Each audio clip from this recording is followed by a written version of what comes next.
Welcome back into Rounding Third Baseball, episode 289. Choose Your Own Adventure, MLB edition. We're going to try something new where you, the chat, decide on what we talk about. So I'll explain more later, but first, we have Harrison tonight. How are you doing tonight, Harrison? Fantastic. I'm buckled in for an adventure tonight, Nick. How are you? I'm good. We got some interesting topics on the board for you guys to choose and vote on, but we will get into it for sure. But first, make sure you follow and like us on Facebook. You can subscribe on YouTube. You can also follow on Instagram, Rumble, and TikTok. You can also listen on Spotify and Apple Podcasts or wherever you get your podcasts. We also have our affiliate sponsors, Dick's Sporting Goods, MLB Shop, and Lids. That is wrong. It is not Dick's Sporting Goods. It is Logitech, MLB Shop, and Lids. You can find these links on the tops of all of our socials. So if you do any shopping for these companies, please use our links as we get a nice little kickback with no additional cost to you. Just a great way to support the show. Also, Rounding Third merch. If you search Rounding Third Baseball on Etsy, you find sweatshirts, t-shirts, tumblers, whole bunch of stuff on there. Just another great way to support us and to get our name out there. And finally, on Patreon, we are planning a Family Feud night here real soon. So if you want to be part of that, check out the Patreon community. It will be there for everybody to enjoy. And the Family Feud nights have been very popular in the past. So make sure you don't miss that. So search Rounding Third Baseball on Patreon. It is a separate app.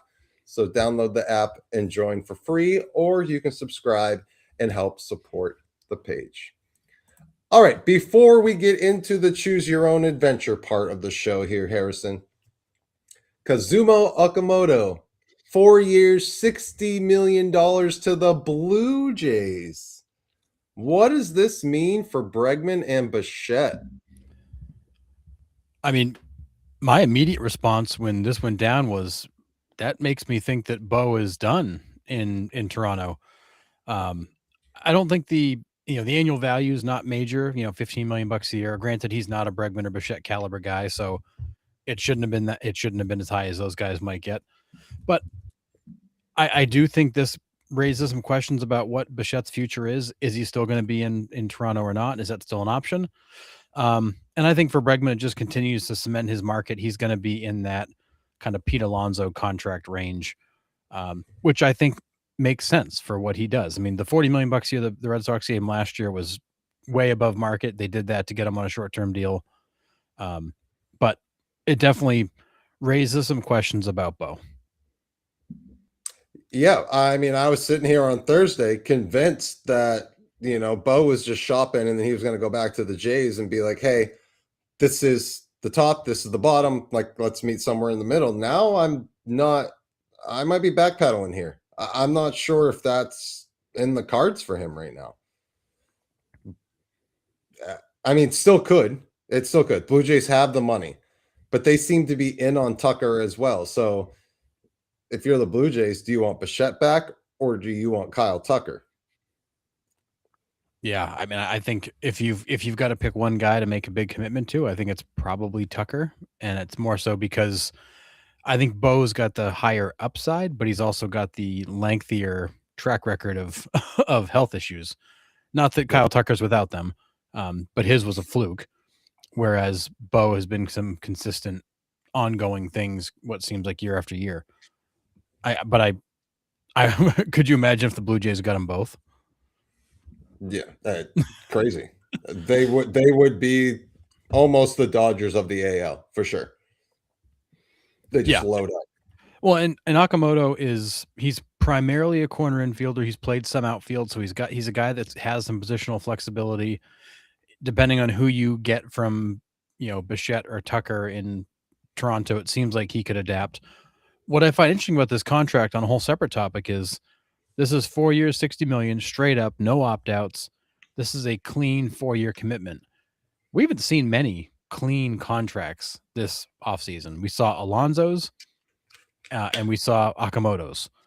Everybody else seems to have some level of opt outs built in. This one's clean, which seems like it's not the norm anymore. No, but I think it's also the Blue Jays knowing that they're going to be pretty relevant for the next 4 or 5 years. Like, "Hey, bud, like, you're gonna wanna be here for 4 years. Like, you're not gonna want an opt-out because 'cause we're not going anywhere. Like, we are saddled up, and we are trying to win for these next 4 years," and that might have been a selling point for him. The Blue Yeah. Jays aren't going anywhere. Yeah, and I think it probably allows them to get a slightly lower AAV by going a little bit longer, and gives Akamoto some comfort that I'm going to be here for a little while. I'm not going to pick up my life for a short term commitment. I'm going to be here a while. Yep. Um, is this the Japanese guy that said he didn't wanna play for the Dodgers? I Pretty sure that was Amai that said he didn't want to play for the I Dodgers. yeah, I'm pretty sure too. But I think there is a level of Japanese players coming over now that don't want to be grouped in and want to do their own thing. Yeah, as I think I would too, right? I mean, as cool as it would be to play with your countrymen, like at some point, it's like, well, I want to blaze my own path here. Yeah, Like be my own if I go, man. yeah, if I go there, I'm not only in Otani's shadow, I'm also in Yamamoto's shadow, and we all saw how big of a shadow that dude cast during the World Yeah. Series. But I mean, ridiculous. Um, but yeah, Mike Reed says I think Bichette is still in play for the Jays, but Bregman is out. I think it's Bichette or Tucker for the Jays. Yep. Yep, we're in agreement. I don't think they necessarily get both, but I mean, we'll see. Is Bo's injury a bigger factor to his overall health? This is pure speculation for your information. I mean, I think it could be a factor for some teams. I really do. They look at Bichette and they're like, hey, your durability isn't great.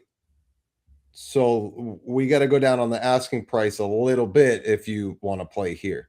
I mean, that could be pure speculation. I don't know what's going on, obviously, in negotiations. But if I'm a team, I wouldn't say a red flag. It's a yellow flag for me. I'm cautious. Well, and part of that is, and I'm definitely cautious, and I agree. Having been the one that first brought up the health thing, I'm certainly not backpedaling from it. But I do think it's worth noting that Bo was durable until 2023. He kind of fell off the end of the year. 2024, he missed half the year, and missed a chunk of this year. Yeah. Before that, 2021, 2022, he was 159 games. I mean, he was out there pretty much every day. 2023 played 135, tailed off. 2024 was 81, 139 this year. So it's not like it's been a constant thing, like he's always out for a third of the season. It's been the last 2 seasons prior to 2025 that were really obvious. Maybe Yeah. he's through that because it was some lingering stuff. But when you have a middle infielder who's having things, knee issues and things like that at his age, it certainly makes you wonder what the long-term ramifications are of that. Yep. I agree. Chad says, I'm honestly surprised the Yankees haven't been in on Bo, or at least not more aggressively. We've said it. We think the Trent Grisham deal is hamstringing the Yankees bad. At least it seems like it. Because they can't go aggressively after Bellinger. We haven't really heard much about Bichette other than rumblings. I'm wondering Yeah. if the Yankees are kind of in trouble because they backed themselves into a corner. I haven't heard the Yankees name really at all this offseason. No, they've been very quiet. And other than in this weird standoff with Bellinger, they've not been linked to anybody else really. And during the free agent prediction show, like I picked Bichette to the Yankees. I thought he was a sneaky grab for them. And I don't know what I don't see why they wouldn't, but it doesn't seem like they're all that interested in going out and doing much. Yeah, Yankees girl. Like I mean, I think I see Bellinger back Hmm. in New York. I think they do get a deal done. That ballpark fits Cody's swing, and I think the Yankees fans and the clubhouse liked him. Um, I just financially right now, we hear that the Yankees want to get under that. What is it? That 300 million, and they're already right up against it. So, like, Yeah, what they're can you just under it. actually? Yeah, what can you actually do to get Bellinger there? I'm not sure. I mean, the Yankees can get creative because they have the payroll to do so, or the cash flow to do so, I should say. Um, I just don't know. Like I said, it's been deathly quiet. I had no idea what the Yankees are doing or what position they're in at this point. So No, and I've never, to the point of, Yankees girl, I want to see Cody sign the Yankees again. I think he wants to. I think they want him to. I've never seen an offseason where the Yankees just seem so wishy-washy and disconnected. yeah, In the days of George Steinbrenner, he would have called Bellinger himself and said, "Dude, either sign it or walk away. We're not doing this. We're not dragging this out anymore." George Steinbrenner would have stepped in and shut this down. Cashman is happy to be dragged around by Bellinger and Boris while they sit here and wait. And it's almost like the Yankees won't start their offseason until the whole thing with Bellinger is resolved. There's no way on earth George would have ever let this happen. George would have told the guy to take it or take a walk and shut this thing down long before it got to this point. The Yankees are just in a whole different world than they used to be. They are no longer the juggernaut, the team to fear, the team that will do whatever it takes. They're existing. They're building a perennial team that wins games. yep. But they're nobody that anybody fears anymore. Chad, I mean, this comment's incredible. The Jays and O's have been big spenders, and the Sox and Yankees have spent less than $50 million this offseason in free agency. What's this, the Twilight Zone? I mean, I think the Red Sox, we're going to get to it in a couple minutes here, are in heavily on Bregman. They seem like they've have put an aggressive offer on the table, and aggressive for the Red Sox, to be completely honest. So they might get up over that threshold, but yeah, it's weird. The Red Sox are a little bit in a different place right now too, because they have so much young talent that Bloom has built, and they're on the big league roster now. So I think the Red Sox are in a little bit different space because they don't have to spend the cash if they don't want to. And as we've seen, they've made the trades. Now, I did want them to spend for Alonso, and they whiffed heavily on that one. But the trade for Contreras, and if they can get Bregman, Bichette, or somebody else, that seems like they're in on Suarez too, if Bregman falls through. So the Red Sox aren't done. They'll still spend to fill that third base hole, but we will see what happens. Yeah, they're going to have to. And Ryan, I agree. Steinbrenner, Cashman, and Boone would have been gone years ago. This would not have dragged on as long as it has. Yeah.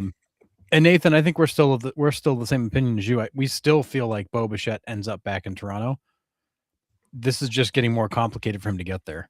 Every time the Blue Jays make another move, add another piece, it just complicates Bo getting back there. But I can't imagine that they don't want him and he doesn't want to be there. They just have to find a way to put it together. Yeah, I like you said, like eventually the positions are going to be filled, and it's going to be like, great, Bo, you came back to us, but we don't have a spot for you. Can you pitch? Right? Yeah. So, I mean, I don't know. Yeah, I don't know. It's weird. I like the signing for the Blue Jays. It seems like this guy can make a difference for that team. So we'll see how he fits there in Toronto, but Toronto's going for it, and I'm here for it. I'm here to watch it.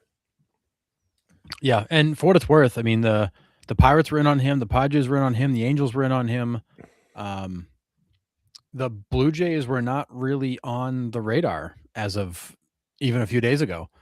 It seems like talks intensified with Okamoto the last couple of days. Granted, his window is coming up, but the Blue Jays were not rumored to be interested at all until 48 hours ago, 72 hours ago. Then all of a sudden, boom, it was done. Yep. When everybody else was just kind of dancing around. Yeah. Why do you think Aaron Boone has lasted as long as he has with the Yankees without winning a World Series? It's a great question, Tommy. I would love to ask Cal Steinbrenner that question, Brian Cashman that question point blank. I think what it is, I think the players love him. I think the front office loves him. I think the results have been good enough in terms of, winning seasons and making the playoffs and one World Series appearance. Like, I feel like the results have been just good enough to not get him fired. But I do feel like that the standard for the Yankees has come down so far from where it used to be. With George Steinbrenner, it was we win or it's a total failure. Mm-hmm. Now the Yankees front office believes strongly in participation trophies. and that was never something George was going to tolerate. He was like Jerry Jones. It's all or nothing. There's no in between, and if we don't win, then it's a massive failure and heads roll. Yep. Yeah, I agree. Ryan says, I'm not fluent on Okamoto. What's the player comp? There's not really a good comp for him. Would you, I mean, not to be, would it be, say, a Suzuki? Like, is it the same type of player where he can go out and pop off 27 in the first half and then just kind of fade? Yeah, so his profile over in Japan was he was a power hitting third baseman, corner infielder. He played a little bit of first base too. He was about a 30 home run a year guy, solid contact, good defense, not great, low range. So maybe he's not of the defensive caliber of like an Arenado. Maybe no one is, to be honest. Maybe plays out more like a Devers. Okay. Like a poor man's Devers, not great defensively, but can hit. Granted, those are NPB stats, so let's keep in mind when you come over to Major League, that's going to drop some. So yeah, Russell Branyan. Yeah, I mean, he's probably more like Matt Chapman minus the Gold Glove. Yeah. Okay. Let's see that offensively, kind of Matt Chapman. Yeah, he's going to be a guy who probably hits in the 260s, 270s. Hits 20 home runs and plays good enough defense. Yeah, exactly, Ryan. So hot until the league figures him out. Got it. Yep. I mean, that is true for all these guys when they come over. I mean, they light up the NPB, they come over and it's like, oh wow, this is not the same place. Nope. It took Yoshida a while to settle in. We saw it firsthand. And he's still trying to settle. All right, Michael, interesting question. I think Okamoto, the cool thing with Okamoto is he's played a lot of third base, quite a bit of first base, some outfield. I think he's a guy you could move around. I think he could DH. I think he could play third. I think he could play some first. Could he? Do you want him to be an everyday outfielder? Probably not. If his third base range isn't good, you probably don't want him in the outfield. But he could. I mean, I think he's a guy that you could do a lot of different things with, depending on the matchups and who you got. So, and this is a good point by Cap'n. Springer's their DH right now. That's the only way they can keep George Springer on the field. Yeah, to keep him on as DH. Yeah, and the question is, do they continue to keep him in bubble wrap next year? Is he actually going to show up healthy and ready to play? Because I mean, he was nursing so many things from like day one of this season that the DH kind of became the only option for him. Right. All right, let's switch over to the Red Sox. Alex Bregman, rumored offer stands at 5 years, $160 million. Do the Red Sox have this right if this is actually the deal? Does this deal get it done for the Boston Red Sox? I mean, no, I think if it did get it done, it would have been signed by now. I think Bregman looks at that as a good starting point. I think this is Bregman's value. He's that's $32 million a year. I think that's his value. That lines him up with Nolan Arenado, who's kind of on the way down, but it lines him up with where Arenado was at his peak. I think that's where Bregman should be. I don't think Bregman wants to be there. I think he feels like he's a mid to high 30s player. But I think that's his market. Now, could he come back and sign that contract? Absolutely. But I don't think he has any intent of signing that deal. I think he's looking for either more annual value or more years. Because I last I knew, he was at one point they were pushing a 6-year deal.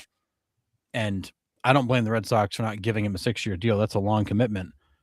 And the 5-year deal is a little bit awkward for Bregman because he'll turn 32 when the season starts. So a 5-year deal gets him to 37. He may have a year or two there at the end that he wants to keep playing. This forced him to go back into the free agency market as a player kind of vying for his last deal. So it's interesting because it is an aggressive offer for the Red Sox. It's a very aggressive offer. And it didn't seem to get any kind of response from his camp. If I'm Bregman, I'm signing this. You just went through an offseason last year where no one was willing to pay you, and they were 2 years out from the potential lockout, right? This actually, depending on the lockout, could get you to your age 38 season. Now, I know that's all speculation, right? Because we don't know if we're going to lose an entire season in 2027 or not, but this is really aggressive for me. I don't think I would have put Bregman at 5 and 160. Is he a great player? Yes, 1,000%. But he's already going to get more than Pete Alonso. And I think I would have rather had Pete Alonso go 5 and 160 than offering it to Bregman. Because just like everybody's kind of saying here it's injuries. It's injuries. Carlos nailed it, right? Injury prone. That he hasn't been the same since he had that quad last year. Yeah, he was a guy who was generally pretty reliable. And then has had a bit of a falling off since 2024 he still played 145 games. But that was when you started to see the quad issue come up. This year he only plays 114. Before that he was 155 to 160 game a season player. It's just it's definitely that quad that started in 2024 it doesn't seem like he got over it because when he got here and re-aggravated it, he knew it immediately, knew what it was, knew why, knew what he was dealing with, because it was almost like he knew it was going to happen again. Yeah, brutal. Chad says, I think I think this gets done. No one is giving him more than 5 years, and if the total money was there from another team, he would have been signed. I agree with that. Yeah, he put out a video. Was it yesterday or maybe even today? He was hitting in the batting cages, black T-shirt, just doing his thing. Not in any sort of hurry, not giving out any sort of indications, just going through his off-season program. Yeah. He does not seem to have any concern with sitting tight at this point in the offseason. No.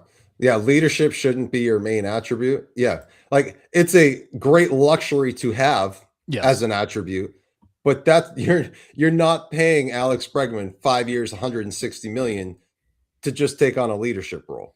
Like solely the leadership. No, dude, we need you to go out and produce as well. Like we can't have you on the shelf for 55 games nursing a quad. We need you out there every day. For sure.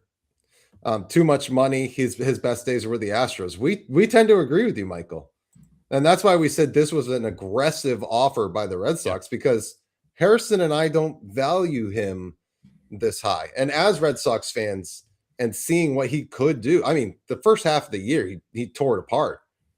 He was ripping the ball all over the place. And then that injury leaves a bad taste in your mouth. So we tend to agree with you. It's a little bit too much money, but someone is going to overpay for him. And it looks like, do you think this is the top offer he's going to get? Do you think any other team goes above this? If they had to, I think they might. I think this is the best offer he's going to see from the Red Sox. I think the Red Sox. So keep in mind that when the Red Sox traded off Rafael Devers, they saved like $250 million in future commitments, which they were planning to turn into a pretty good size offer to Bregman. This, I think, is that offer. I think when you look at the length of time and the money, I think this is probably the high water mark for the Red Sox. Now, if they need to go to 175 to get it done, would they? Maybe they would. But I can't see them budging too far from this. I think they are. If there's anything they've shown, is that when they set a budget, they don't break it. They stick to it, and they're not going to negotiate against themselves and overpay if they don't have to. Yeah. 5 is definitely surprising, but you risk him going somewhere else. Now, did Alex Bregman play this wrong? Now, like say he had a 3-year deal with the Red Sox at $40 million a year. If he comes back, has a crazy season 2, crazy season 3, and maybe mid-year season 3, he goes to the Red Sox, is like, hey, I want to finish my career here. Pay me till I'm 39. Give me a 5-year extension. Would that have played out better? I know hindsight's 2020, but did Alex Bregman play this opt-out correctly or incorrectly in your eyes? I think so. If I'm Bregman, I think he played this right, because you got the big $40 million payday last year. You're not coming off a great season, but I think he wanted to lock in something long-term before the work stoppage. If I'm him, I want to know what I have going forward, and I might take a little bit less to do it because I don't know what the world's going to look like when we come out of 2027's likely prolonged work stoppage. Yeah, So, in a perfect world, yeah, you play out the first 2 years of this contract, you put up huge numbers, and you say, let's just keep it going. He didn't have a great first year. He's staring down the barrel of this work stoppage, and I think he said, "Look, I got to jump now and try to secure a longer term deal it's fair. so that I'm not worried about what happens at the back end of this." Yep. Nico says Bregman was such a great fit in Boston. 5 years for a 32-year-old third baseman is a little steep, though. Agree. Highly doubt Detroit and Arizona would go to that length, and that's a great point, right? He's rumored to Arizona, Detroit, and the Red Sox, right? Those are the three that seem to be in at the moment. Yeah, those are the three most aggressive teams pursuing him last. Now, for me, Detroit, we don't know which way Detroit's going at this moment. I mean, they're still trying to deal with the Skubal stuff. I mean, I think that's pretty much done. I don't think Skubal's going anywhere. We'll pick this discussion back up in July. But Arizona is a massive wild card for me because they do have a gaping hole at third base right now. They have some young talent there. They just got to get their pitching back. I think this is down to Arizona and Boston at this moment. Will Mike Hazen pull the trigger and get Alex Bregman to sign in the desert? He could. I don't know the Diamondbacks financials right off the top of my head, but they don't have, other than Marte and maybe Corbin Burns, they don't have many massive contracts there. They don't. I think the issue is if the Diamondbacks pull Marte back, which it sounds like they basically have, then it sounds like Bregman's no longer kind of in the cards there. If Marte's already been pulled back, those conversations may be ending. I also think for them, timing wise, it's tough. It's tough to go make a big splash like this when you know you've got, half your team out for most of next year, and you don't know when you're going to be at full force. Right. So I don't know. It sounds like for the Diamondbacks with Marte not moving, I think Bregman's off the table there. I think you're left to just the Tigers and the Red Sox. Again, somebody else could sweep in and grab him, which we haven't talked about anybody else, but we also weren't talking about the Blue Jays for Okamoto either, or the White Sox for Murakami. Right. There's always that kind of team hiding in the shadows that pops out to make that offer. So Rockies. Yeah, no, I think they like spending nothing. Hey, they're good at spending money on an aging third baseman. Just saying, they've done it before. Yeah, they're still paying for it. And I think there was a great point before, which is he's 32 and the season starts. Like most of these years are going to be outside of his prime. Like you are buying non-prime Alex Bregman years for full boat. Yeah. And there's a comment back in the chat a minute ago. And I did not mean it this way, but was it Ryan? Yeah. Ryan, I was not saying Bregman is Arenado at his peak. I'm saying the money matches Arenado at his peak, but that contract was signed a bunch of years ago. So it makes sense that Bregman's now catching up to the same amount because Arenado at his peak would have been worth $40 million today. They are not the same player. And I would never make that claim that Bregman is equal to Arenado at his peak, because those are not the same. Yeah. So Mike, okay, so this makes sense. Exactly what Harrison said. Rumors are they would have had to have moved Marte to sign Bregman. That makes sense. Any other third baseman that may fit? Yeah, the Red Sox have already come out and said that Gino Suarez is the backup if he's still available. So they have been talking to Suarez's camp. So if Bregman falls through, then I think, Gino Suarez is the short-term fallback for sure. I think so. I will take. I've watched the guy a ton. I will take the 200 strikeouts a year. I know that might sound nuts for his week and a half hot streaks, because those things are incredible to watch. And it would be a short term, because Gino, we looked, is what, 36, 37? Like, he's up there. Yeah, he's not He's a been young man anymore. but I would take that in a heartbeat. And then I think this is the ultimate fallback, Ryan. Right? We already have that avenue with the Cardinals Oh. open. We've made 2 deals with them. Bloom knows what's in our farm system. At this point, Cardinals just be like, here, you need a third baseman. Here's Nolan Arenado. I don't know if that necessarily helps the Red Sox at all, but the Red Sox have options. When's the last time we've been able to sit here and say that? Well, they have options, yes, but they've actually got to like close on something here. Well, that's fair as well. Versus just being on it and talking about it. That's fair. Yeah. So, and you know, Arenado's only got a couple years left on that contract. He's 35 when the season starts. You know, maybe he would be a better option because you get out of that contract sooner. You know, but again, like you're 5 years for Bregman, non-prime years, and Suarez could be a great backup. He could be a guy that comes in for a couple seasons. He's 35, Nick. He'll be 35 next season. 35. Okay. You know, so you probably get a couple more years of good Geno Suarez out there. And apparently the Pirates, who were, you know, in on Okamoto, are turning their attention to Suarez. I believe the Angels were talking about doing something similar. It'd be interesting. It'd be interesting to see what happens with Suarez because he could be a guy who could come in for a couple seasons and that monster would be very friendly to his swing. He just drops and drive and launches a lot of fly balls to left. Yeah.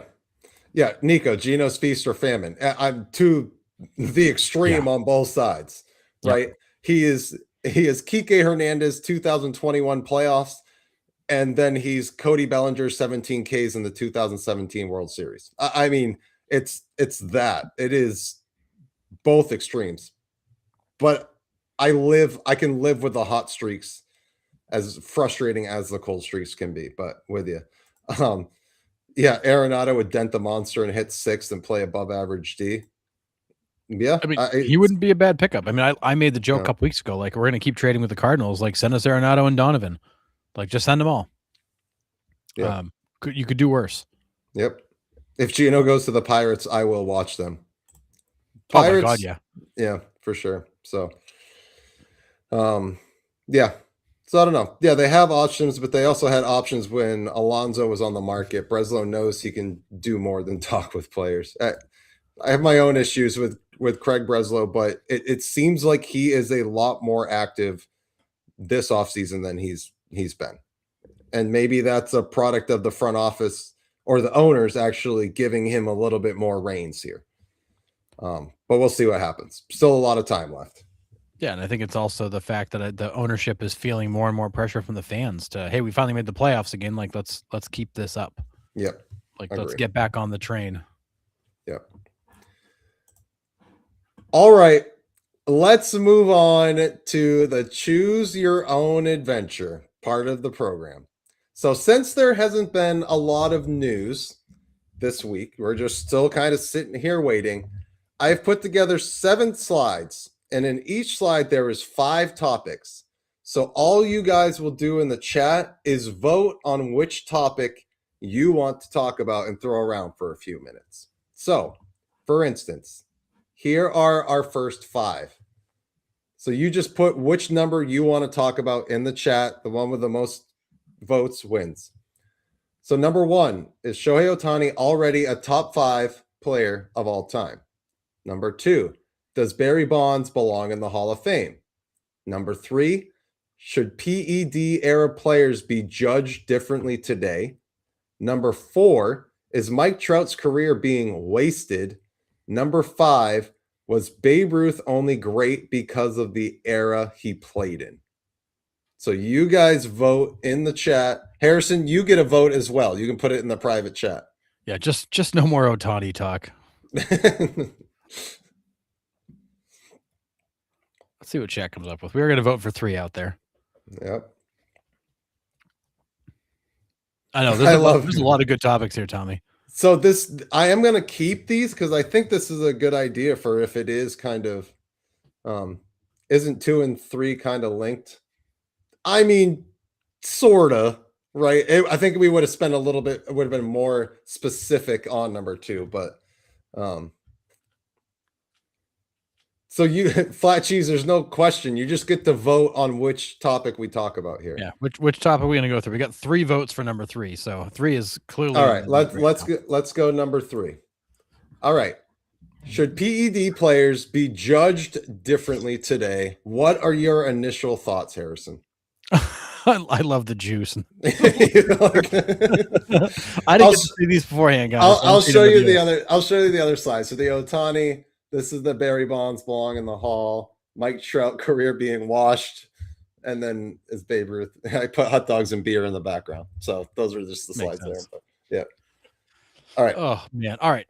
So should PD players be judged differently today? Boy, this is gonna be fun. So we are 25 years removed from like the peak of the steroid era, and we're still talking about it, which is crazy. Yeah. This has been a dark cloud over baseball for so long. I would like to point out MLB did not have an official rule on steroids until 2004, I believe. It was 03 or 04 they actually put an official steroid rule in. Sounds right. So in reality, we're punishing guys for breaking a rule that there wasn't in place at the time. I get that steroids were federally illegal in the 90s and early 2000s, but MLB did not have a rule. So these guys are being held out of baseball for taking substances to improve their performance that were not directly outlawed by MLB. And yet 25 years after the peak of it, we're still talking about it, which is why MLB needs to get over it and just let it happen. These guys, if you want to put an asterisk on their plaques, if you want to put them on a separate wall for the steroid era, fine, if that's what it's going to take. But these guys should all be in the Hall. The fact that our all-time home run leader, all-time Cy Young winner are not in the Hall of Fame. Pete Rose is a separate story. But the fact that those two guys are not in the Hall of Fame is mind-boggling. Because did Clemens do steroids? Absolutely. So did 80% of the league. I mean, it's like we heard it from Traxel. Like you look up and all of a sudden that second baseman who hit 5 home runs was hitting 30. Yeah, right. Everybody was friggin' doing it. Mm-hmm. Yeah, it is what it is. Yep. So we got some in the chat here. Tommy's against it, and it's fine. It's not a wrong opinion. I get it, right? What they did was wrong. I get it. So if you have that opinion, I'm not against you for having that opinion. Totally get it. They should go in the Hall, Michael says, but separate wing. Yep. Sure. Chad Edwards, 1000% yes. Baseball let it happen. And honestly, no one gave a rip at 98, or at least until Congress told us it was bad. Yeah, it just. Well, I mean, this is a great point, Wayne. Federal supersedes any organization. That's also a fair point, right? And like you said, Harrison, it was illegal. Yeah, and steroids were illegal. They were not something they should have been having. Yeah. None of them were prosecuted for it, even when they were found with it, which makes me think that it wasn't that big a deal. But yeah, it's true. Yep. Captain says all errors of the players had an advantage in one way or in another. Not to mention this did save baseball. It was not against the rules, and the fans want them because they're errors the players we watched. Yeah, and that's another part of it too. For me, I've said this numerous times. As soon as you put the MLB commissioner of that time frame in the Hall of Fame, everybody should have followed. Bud Selig was watching the game like this, his fingers spread apart, peering through his hands, being like, I don't see what's going on. I'm saving baseball. Look at me go. I'm now in the Hall, and celebrated for saving the game when in fact all you did was look the other way. There's nobody on this planet that can convince me that Bud Selig had zero idea what was going on. Nobody can convince me otherwise.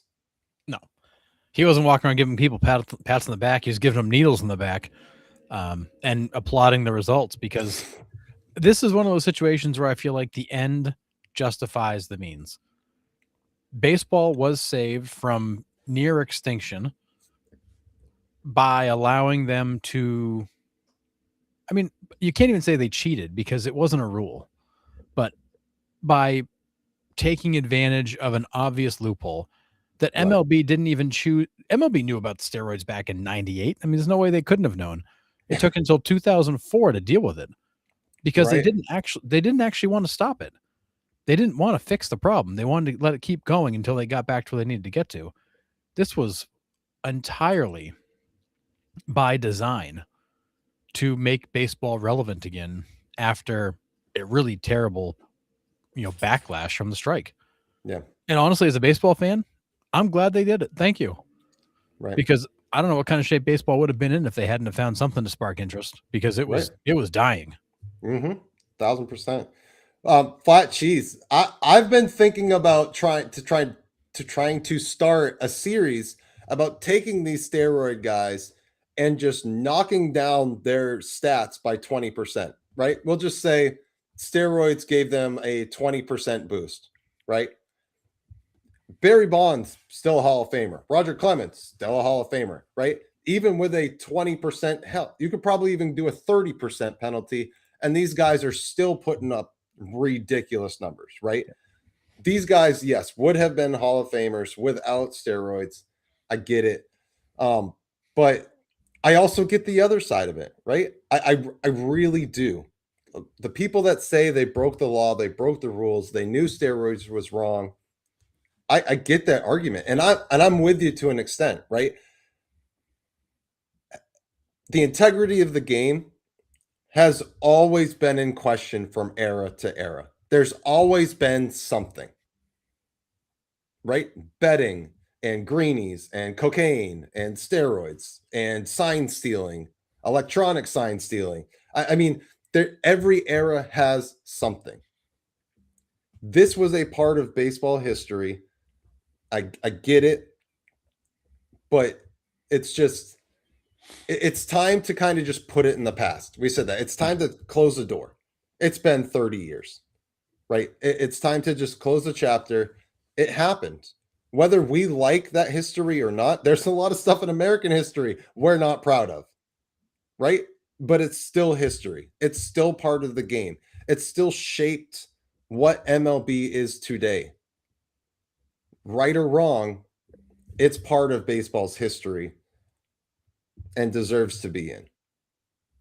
Heck, Yeah. all their stuff is in the Hall of Fame anyways. It's in the museum part. I know. So it's but for me, my biggest point that I want to nail home is the whole Bud Selig thing. You put the commissioner in, it should have opened the door for everybody else. Right? Yep. That's where I am on that.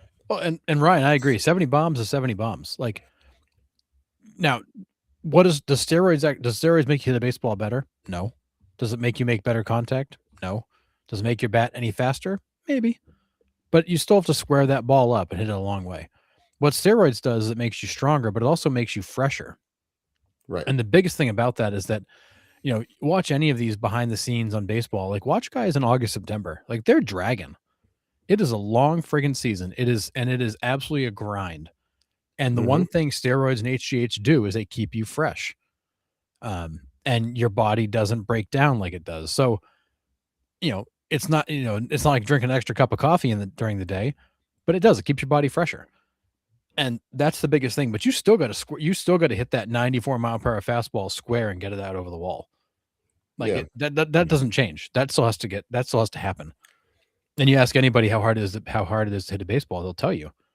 But one of the other points I want to go back to in the chat that I've said many times was the Astros outwardly cheated and got caught cheating to win. And yet, other than the suspensions to Hinch and Cora, both those guys should have been banned from baseball. There were no other real punishments given out, which tells me MLB doesn't care about the impact of cheating on the field. They just don't. Right. It's fine. You guys cheated, you banged on trash cans, you stole signs, you won a World Series because of it. Okay. Like, we're going to give you some slaps in the wrist and send you on your way. There was nothing. No major backlash from that. And when that happened, I was like, forget it. You got to put Pete Rose in. You got to put all the steroid guys in, because if you're not going to ban obvious cheaters, what are we doing? Yeah.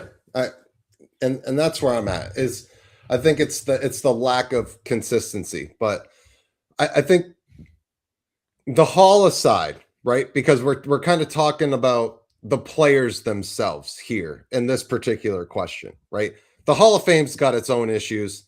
We talk about that numerous times, right? Um, do you personally judge these guys differently than you have in the past? I already know the answer to this, but tell the viewers. Yeah, 10 years ago, I was firmly against them ever making the Hall of Fame. You know, they what they did was wrong on many levels. And then honestly, when I really started to change my opinion was the Astros situation when they got popped. Like obvious cheating. They all admitted to it. There was no hiding it.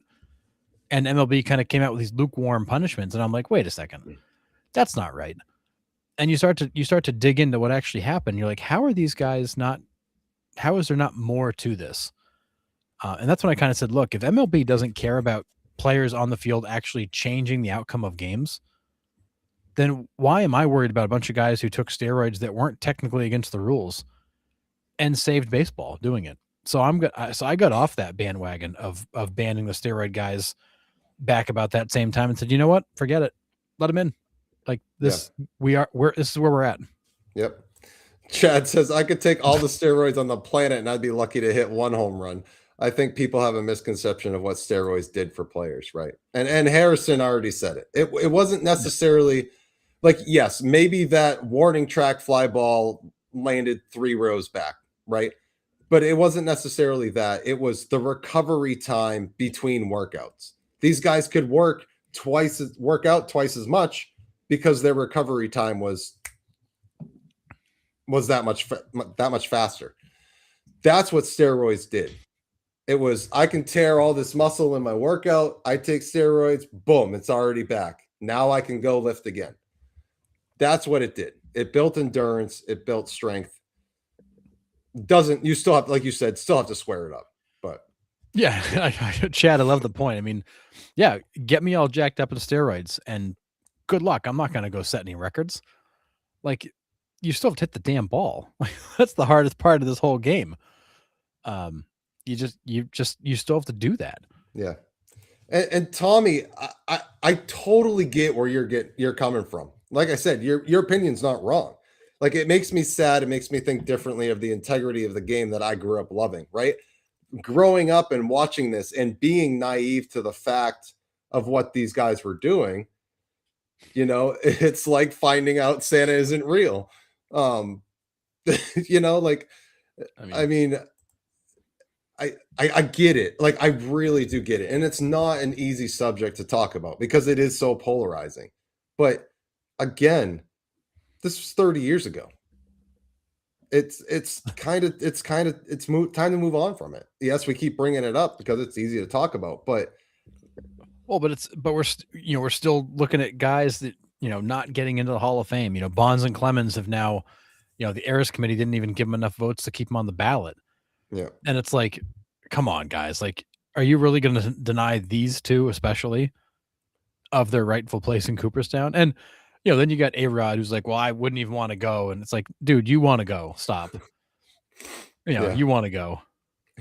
Weekend wingman, give me cortisone shots in the shoulders, hip, both knees. I got one more homer left in me, coach. Yeah. Yeah. Well, and I mean, you think back over the years, how many pitchers back in the day were using sandpaper to scuff balls, throwing spitballs, marking up the balls. You had greenies, you had other kinds of drugs. I mean, the amphetamines that ran through baseball in the 70s and 80s?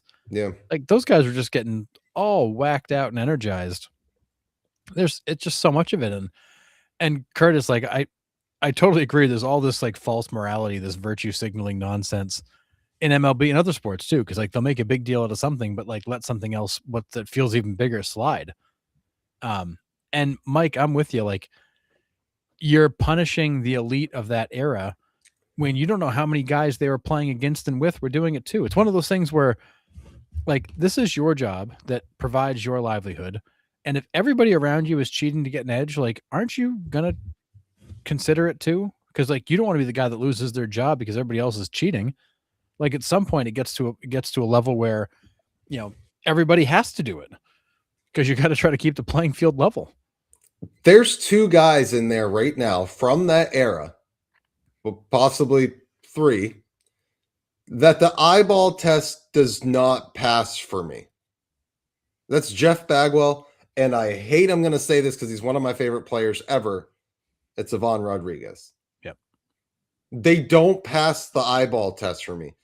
You're telling me you can put up that? I mean, Johnny Bench is a different animal in all himself, right? But you caught that many games and was still able to put up those offensive numbers and have an absolute cannon strapped to your right arm. Like, yes, a gift from God. I get it. But those guys don't pass the eyeball test to me, and they're in. Yeah. I mean, and the thing is, like, we'll never know, but how many guys are in the Hall of Fame right now that at some point did use, and we just don't know. Like, they just didn't end up in a report, or they retired before that became a huge thing. We just don't know. Yeah, and Ryan, you're right. Yeah. Other than Clemens, and sometimes Pettit gets kind of looped into this with the HGH, but yeah, we don't talk about the pitchers that were juicing that these dudes had to face. Right. I mean, it's so hypocritical. The whole Hall of Fame is hypocritical. So it's tough that these guys do get judged differently. But as we're seeing, it doesn't. The Hall wants to be this gentleman's club of morality, and all these guys are incredible dudes, and we're gonna keep out the guys that were jerks and all that stuff. And it's a joke. That's what it is. The Hall of Fame has gotten to the point where, like, I don't even want to talk about it anymore. It is an absolute joke. I mean, there's a lot of reasons. There's a lot of reasons for why it's a joke. This is just one of many. Well, and yeah, and Dakota, Ortiz was on the report and he kind of skated through, I think, because he was liked. I think the other hard part in all this too is that I feel like steroids is an easy way to keep the guys out that the writers didn't like. Clemens was a son of a bitch. Bonds was one of the worst people to the media. Like these guys probably weren't going to get in anyways because the media hates them. This is just a really convenient way to keep them out by saying, "Oh, they did this." When a guy like Ortiz, who may or may not have done it, again, like we don't know any of these things for sure, got in, but I think it's because he was liked. Like, yeah. Again, it's a popularity contest more than anything. Mm-hmm. Yeah. It's crazy. Yeah. All right. Let's move off from that one. Michael, don't forget these sissies using gloves. Yeah. That was an unfair advantage. Yeah. All right. Topic 2 choices. Here we go. I think we already answered 5. Well, number 5. Yep. Okay. So we'll just choose from the top. We'll just choose from the top 4 here. All right. So you put your vote in the chat of which one you want to talk about. Number 1, has analytics helped or ruined baseball? Number 2, will ABS actually help baseball? Number 3, is MLB becoming too home run dependent? And number 4, is the modern pitcher overprotected? So you guys put in the chat which one you want to talk about. Ooh, some good ones. We got 1, we got 3.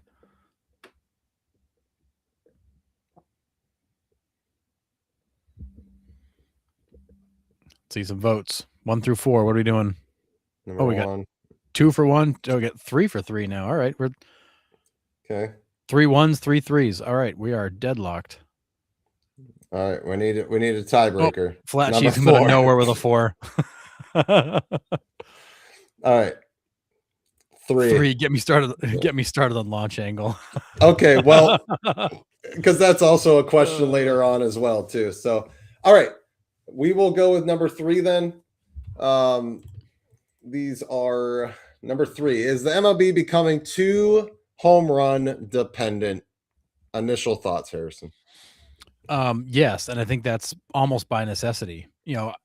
I've been watching a bunch of games from like the 90s and early 2000s just catching them randomly on either YouTube or on that live streaming channel on the Roku. And you know, most of the guys back then, it was low 90s. There were not many guys who were 95 plus. And now it's like everybody's 95 plus. And back then you could work counts and you could string hits together and you'd see a team, score 8 runs on 15 hits. Now they're scoring 3 runs on 5 hits. 8 runs on 7 hits. I've seen it, stuff like that. I think baseball is becoming too home run dependent because everybody throws a friggin' 100 miles an hour with crazy breaking stuff and spin rates. And you're not going to beat a team by stringing together 4 hits in an inning to drive in 2 runs. Like, you need to get a guy on base and hit a bomb. You need 1 hit to get 2 runs in because you're not going to string that many hits together, which is why batting average is also trending down horribly the last decade. Bad. Guys, they cannot. Pitchers, I'm not saying pitchers are overmatched because run scoring's still up, but the ability to get in the box and hit for a 300 average is getting harder every single year. Well, we almost had a batting champ below 300 this year. It was close. Which is mind-boggling to think we've gotten to that point where it's gotten that hard to get a base hit.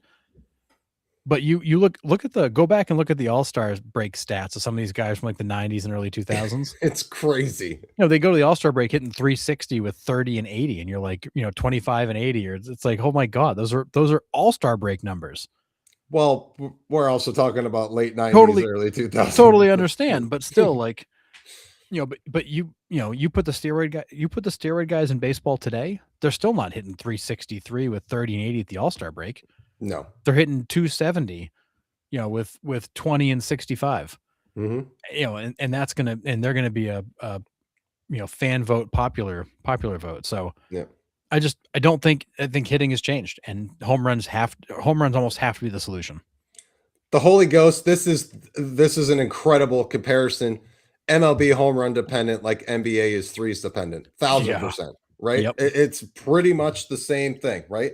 I can score more points by doing it this way with one swing, one shot, right? I get it. For me, I'm gonna like piggyback exactly what you said. The pitching. You know how Bob Gibson broke the game back in 68? They lowered the mound. He had the 1.12 ERA, whatever. Like, Bob Gibson broke the game. I think for me, Pedro started to break the game again, right? And then when Justin Verlander, Max Scherzer, all the Clayton Kershaw, those guys all came in around the same time, hitting philosophy completely flipped because it was like, we're not stringing 4 hits off Justin Verlander in an inning. We're not. There's no possible way. Oh, and then they're just going to back it up with Max Scherzer the next night in Detroit. Okay, still not going to be able to string 4 hits together. So that Detroit Tigers rotation was disgusting at the time.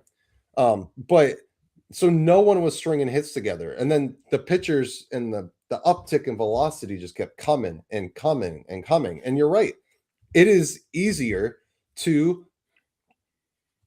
accidentally connect and drive one out of the ballpark for a solo shot than it is for me to get 3 hits in an inning to score a run. Yep. It just is. Like, half these guys, they don't know how to bunt anymore. That's another topic possibly. But can you bunt something coming at you that is 103 with 14 inches of lateral movement? Hell no. You can give me a cricket paddle and I'm not bunting that thing. Right? It's just, pitching has changed so much, and you have to almost drop and drive in order to score runs in this league because pitching has the upper hand at the moment, I believe. Now that does, come in waves as we've seen throughout baseball history, but and I'm with you 1,000%. It has become home run dependent because it's had to. It's the most efficient way to score runs. Like, yes, it comes with 500 strikeouts, right? But a strikeout in some situations is better than putting the ball in play and grounding into a double play. Right. You want to take a strikeout in some situations as an offense, which is crazy to think about, or accidentally connect on a home run and drive in 2. So, yeah, it's become home run dependent because it's had to, for sure. Yeah, and what's interesting when you look at the long-term history of baseball, so let's use a few benchmark years. 1970, the average batting average in baseball was 254. It was 249 in 1971. So you were about 250 in 70. 1980, you're 265. In 1990, you're 258. In 2000, you get to 270. Jeez. In 2010, you're back to 257. In 2025, you're back to 245. Like, baseball has trended up in more of that offensive era, and now it's trending down. But the offset to all that is the number of hits per game really hasn't changed. You're at 8.26 hits per game in 2025. In 1970, you were at 8.6 hits per game. The difference is that the home runs in 1970 were 0.8 per game, and now they're 1.2 per game. Yeah, in 1970s, all it was George Foster. That was it. Because the game was, but that was a, it was really all about pitching back in the 50s, 60s, 70s, even into the 80s. It was not a high offense game. Right. It was very much about pitching. You had, Bob Gibson breaking baseball, and pitchers had the advantage, and hitters then slowly caught up. And now it's going back the other way, where the hitters are no longer at the advantage. So they're changing the approach of, well, let's figure out things like launch angle and exit velo, and let's just launch bombs, because it's really hard to hit a guy throwing 98 miles an hour with a slider that's 15 miles per hour slower that moves 18 inches. Like, I'm just going to swing from my heels and hope I run into something. Yeah. Yeah, Boomer, to answer your question, yeah, since 2000, it's been a home run derby. I 1,000% agree with you. Rob Deere would love this generation. Oh my God, yes. There's so many guys from back in that day that would be like, finally, my day has come. Yeah, and there's something to say about this, the Holy Ghost, right? Lou Piniella said home runs are rally killers. They can be. You have 2 or 3 guys get on ahead of you, double, single, and a guy clears the bases. Now you got to start all over. Yep. Right? Unless you're just base hit, there's nothing more demoralizing to a team than just getting absolutely singled and doubled to death. And your outfielders are just scrambling all over the field, fielding the ball. There's nothing worse than that. Yeah, and as a pitcher, sometimes giving up a home run is the best thing you can do, because it lets you reset. Yep. Like, I get the bases empty, I go back to the windup, like, I can take a breath. It's definitely, there's definitely a benefit, and it definitely does stop rallies, because that, when you watch a team, like Nick said, when you watch a team just pile hits up and just keep putting a coin in the merry-go-round as guys keep moving around the bases, and you keep the pressure on them, those are miserable innings.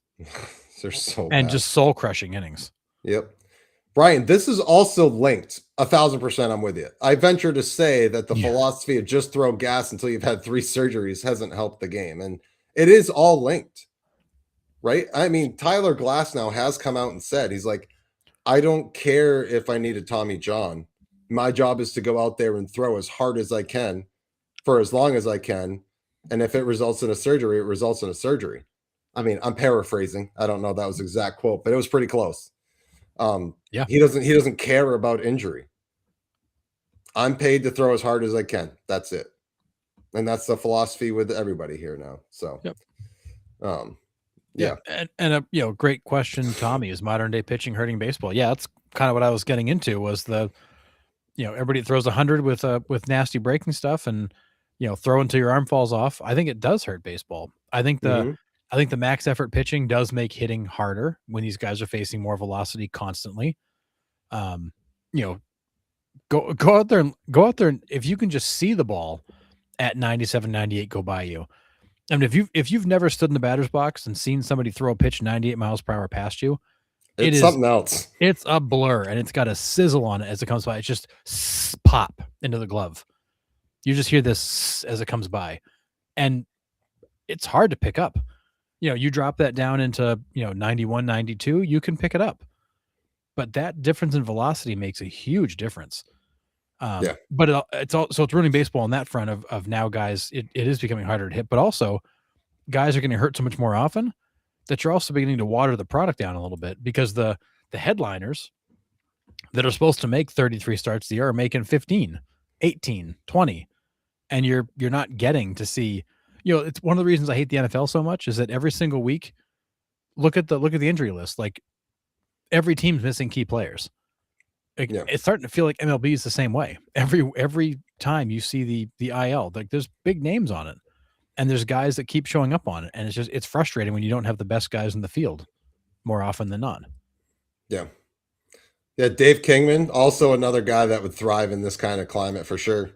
I'd be too chicken to step up to the plate and let someone throw 95 to 100. It's different, man. I've seen guys that have thrown 90 and it's coming in pretty good.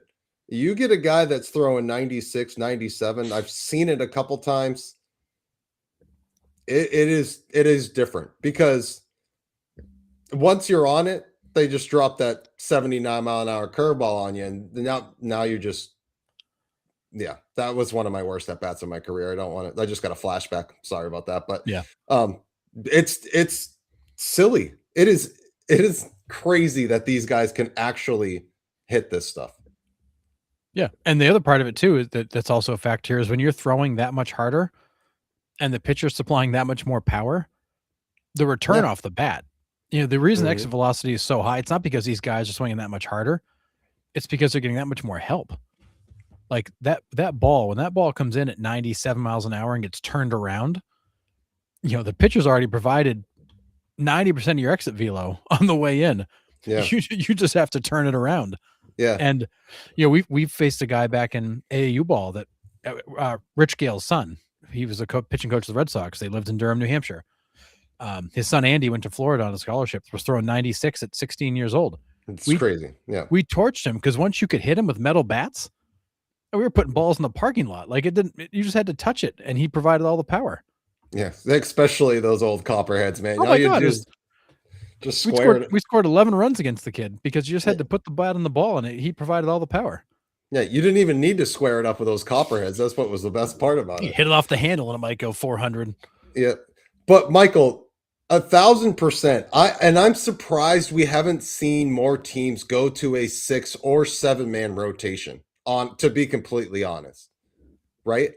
Especially at the beginning of the season. Like, I don't need Garrett Crochet going out and throwing 140 innings before the All-Star break. I don't. Would I like to see it? Yeah, absolutely. I love watching that guy pitch. But as a Red Sox fan, I don't want to see him compile 140 innings before the All-Star break. No, thank you. Can he? Yeah, he can. He's a workhorse. But this just innings he doesn't need to throw. If you build, I think you're going to see teams start to build this. A 6. We've already seen a 6 in some instances. It wouldn't surprise me if you see a 7.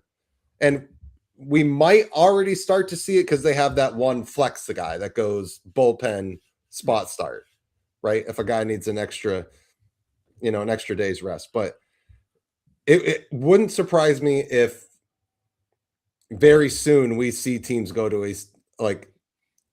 a structured 6 or 7-man rotation. It wouldn't surprise me at all. Well, and I don't even know. I'm not convinced that solves the problem because the issue is still max effort. It's not so much how many you throw. It's just the fact that every time you throw, you're putting that much strain. I think would a 6 or 7-man rotation drop the injury numbers? Probably, yeah, but probably not by a lot. I think the issue is still max velocity, and where guys get in trouble is when you're throwing max velocity and you have these longer innings where you've got to throw more pitches, and now you got a pitch clock on top of it, and there's no chance to take a breather. When you start to get tired, your mechanics get sloppy, and when you throw max effort with sloppy mechanics, that's when you get hurt. And I think what you're seeing, like Alek Manoah is a great example. He never adjusted to the pitch clock because once he got tired, he couldn't repeat his delivery, right, and physically fell apart. Yeah. When these guys get tired and those mechanics go, all bets are off. That's when these guys are getting in trouble. These innings that aren't 7 or 8 pitches, that are 15, 18, 20 pitches, that's when guys get hurt. Yep. Yeah, Curtis, when's the last time you've seen a complete game? Yeah, we did a trivia question on the 2024 stats, and I said, which 3 pitchers led the league in complete games with 2? And it was Max Fried, Christopher Sanchez, and I think it was, I want to say Kyle Wright or something. It was random. Anyways, 2 complete games, and only 3 guys did it. Led the league in 2024. I think it was very similar this year as well. It's they just don't do it anymore. But yeah, I miss the days of, Tommy, to your point and the point you guys are making. I miss the days when you'd go to see a guy like Pedro or go see a guy like Schilling or Clemens, and you knew they were going to be out there for 7 innings. Right. Because like they didn't leave after 5.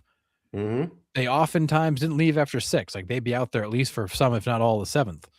And arguing with their manager to go out for another one. Right. Well, think of the guy, guys like Maddox and Roy Halladay and guys that they would just take the ball and they would not give it up till they really had nothing left.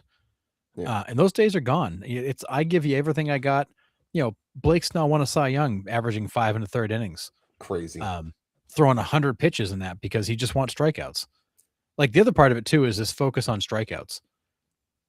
Guys back then pitched to contact. I mean, there are many times you'd see even the guys with the lead stuff like Randy Johnson and Pedro, when they needed to later in the game, they would start pitching to contact. Mm-hmm. Guys don't do it anymore. They do not want any contact. Granted, it's because the ball flies, but it's all about strikeouts because again, that's what they get paid for. But even then, Randy and Pedro would live around 94, 95 miles an hour. Yeah. And then if they needed it, if they needed to reach back and hit 100, they both could. But you never saw them there. Right? Very rarely did you see them reach back and actually gas somebody up because they pitched. They didn't throw. They pitched. Exactly. And you didn't have to. I was watching the Orioles and the Yankees, the game from 2011. I watched Alex Rodriguez get blown away by a 92-mile-per-hour fastball. Now maybe he was guessing something else, but he was late on a 92-mile-per-hour fastball. Yeah. Yep. Yeah, Chris Carpenter has to almost be escorted off the mound by security, and that's how it was. Guys were like, "You're not taking the ball from me at all."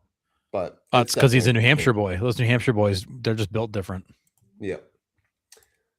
All right, let's move on to topic 3. Put your vote in the chat for the next one.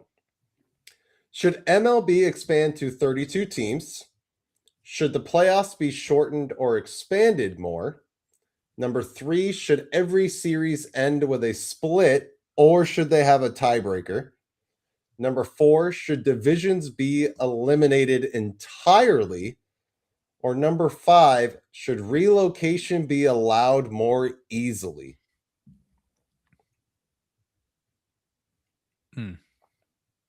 Thought there were some interesting topics in here. There's a few that I would like to visit at some point.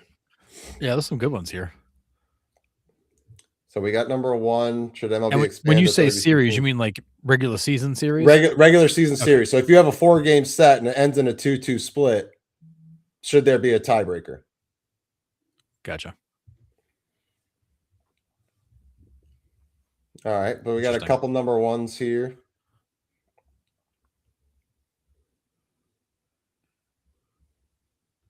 Yeah, the Holy Ghost, we've talked about this, right? Pitchers aren't pitchers anymore. Pitchers are investments.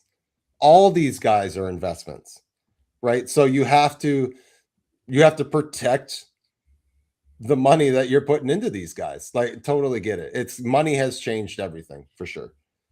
All right, so we've got 3 number 1s. We got 3 number 2s.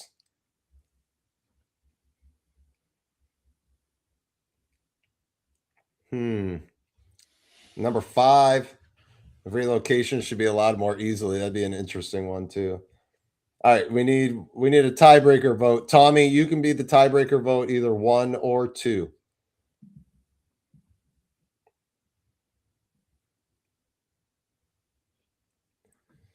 Which one would you choose, Harrison? Oh, I mean, I would probably go 1. O'Flaherty just voted 1. He's already got a vote up there, so he doesn't get the tiebreaker. Oh, well, again. Yeah. I'm giving the tiebreaker to Tommy, 1 or 2. And they're both good. I'd probably go 1. All right. Well, Tommy went 2. All right, we're going playoffs. All right. So here we go. Should playoffs be shortened or expanded more? Initial thoughts. So my initial thoughts are, um, Look at the NBA. They got the whole league in the playoffs. well, and I'm a little bit torn on this one because like I look at the college football playoff right now, like, and that's actually been really good with teams that may not have made it to the old structure, winning some big games. Miami just smoked Ohio State, and they may not have even made the CFP in the original format of it. So, Right. not that I'm a big college football guy, but like that playoff had my attention because they just expanded it. I think MLB's playoff size is right. I think this is the right size for the playoffs. Um, if you added more teams, then yeah, I could see you adding another team to the playoffs. I do not like the first round buys in baseball. The multiples, I'd like to see less than that, but I think the playoff size is right. If you win any bigger, you'd have to shorten the season because it would just take too long. If you win any smaller, I think you'd have good teams that aren't getting a shot because we've seen wild card teams go win it all.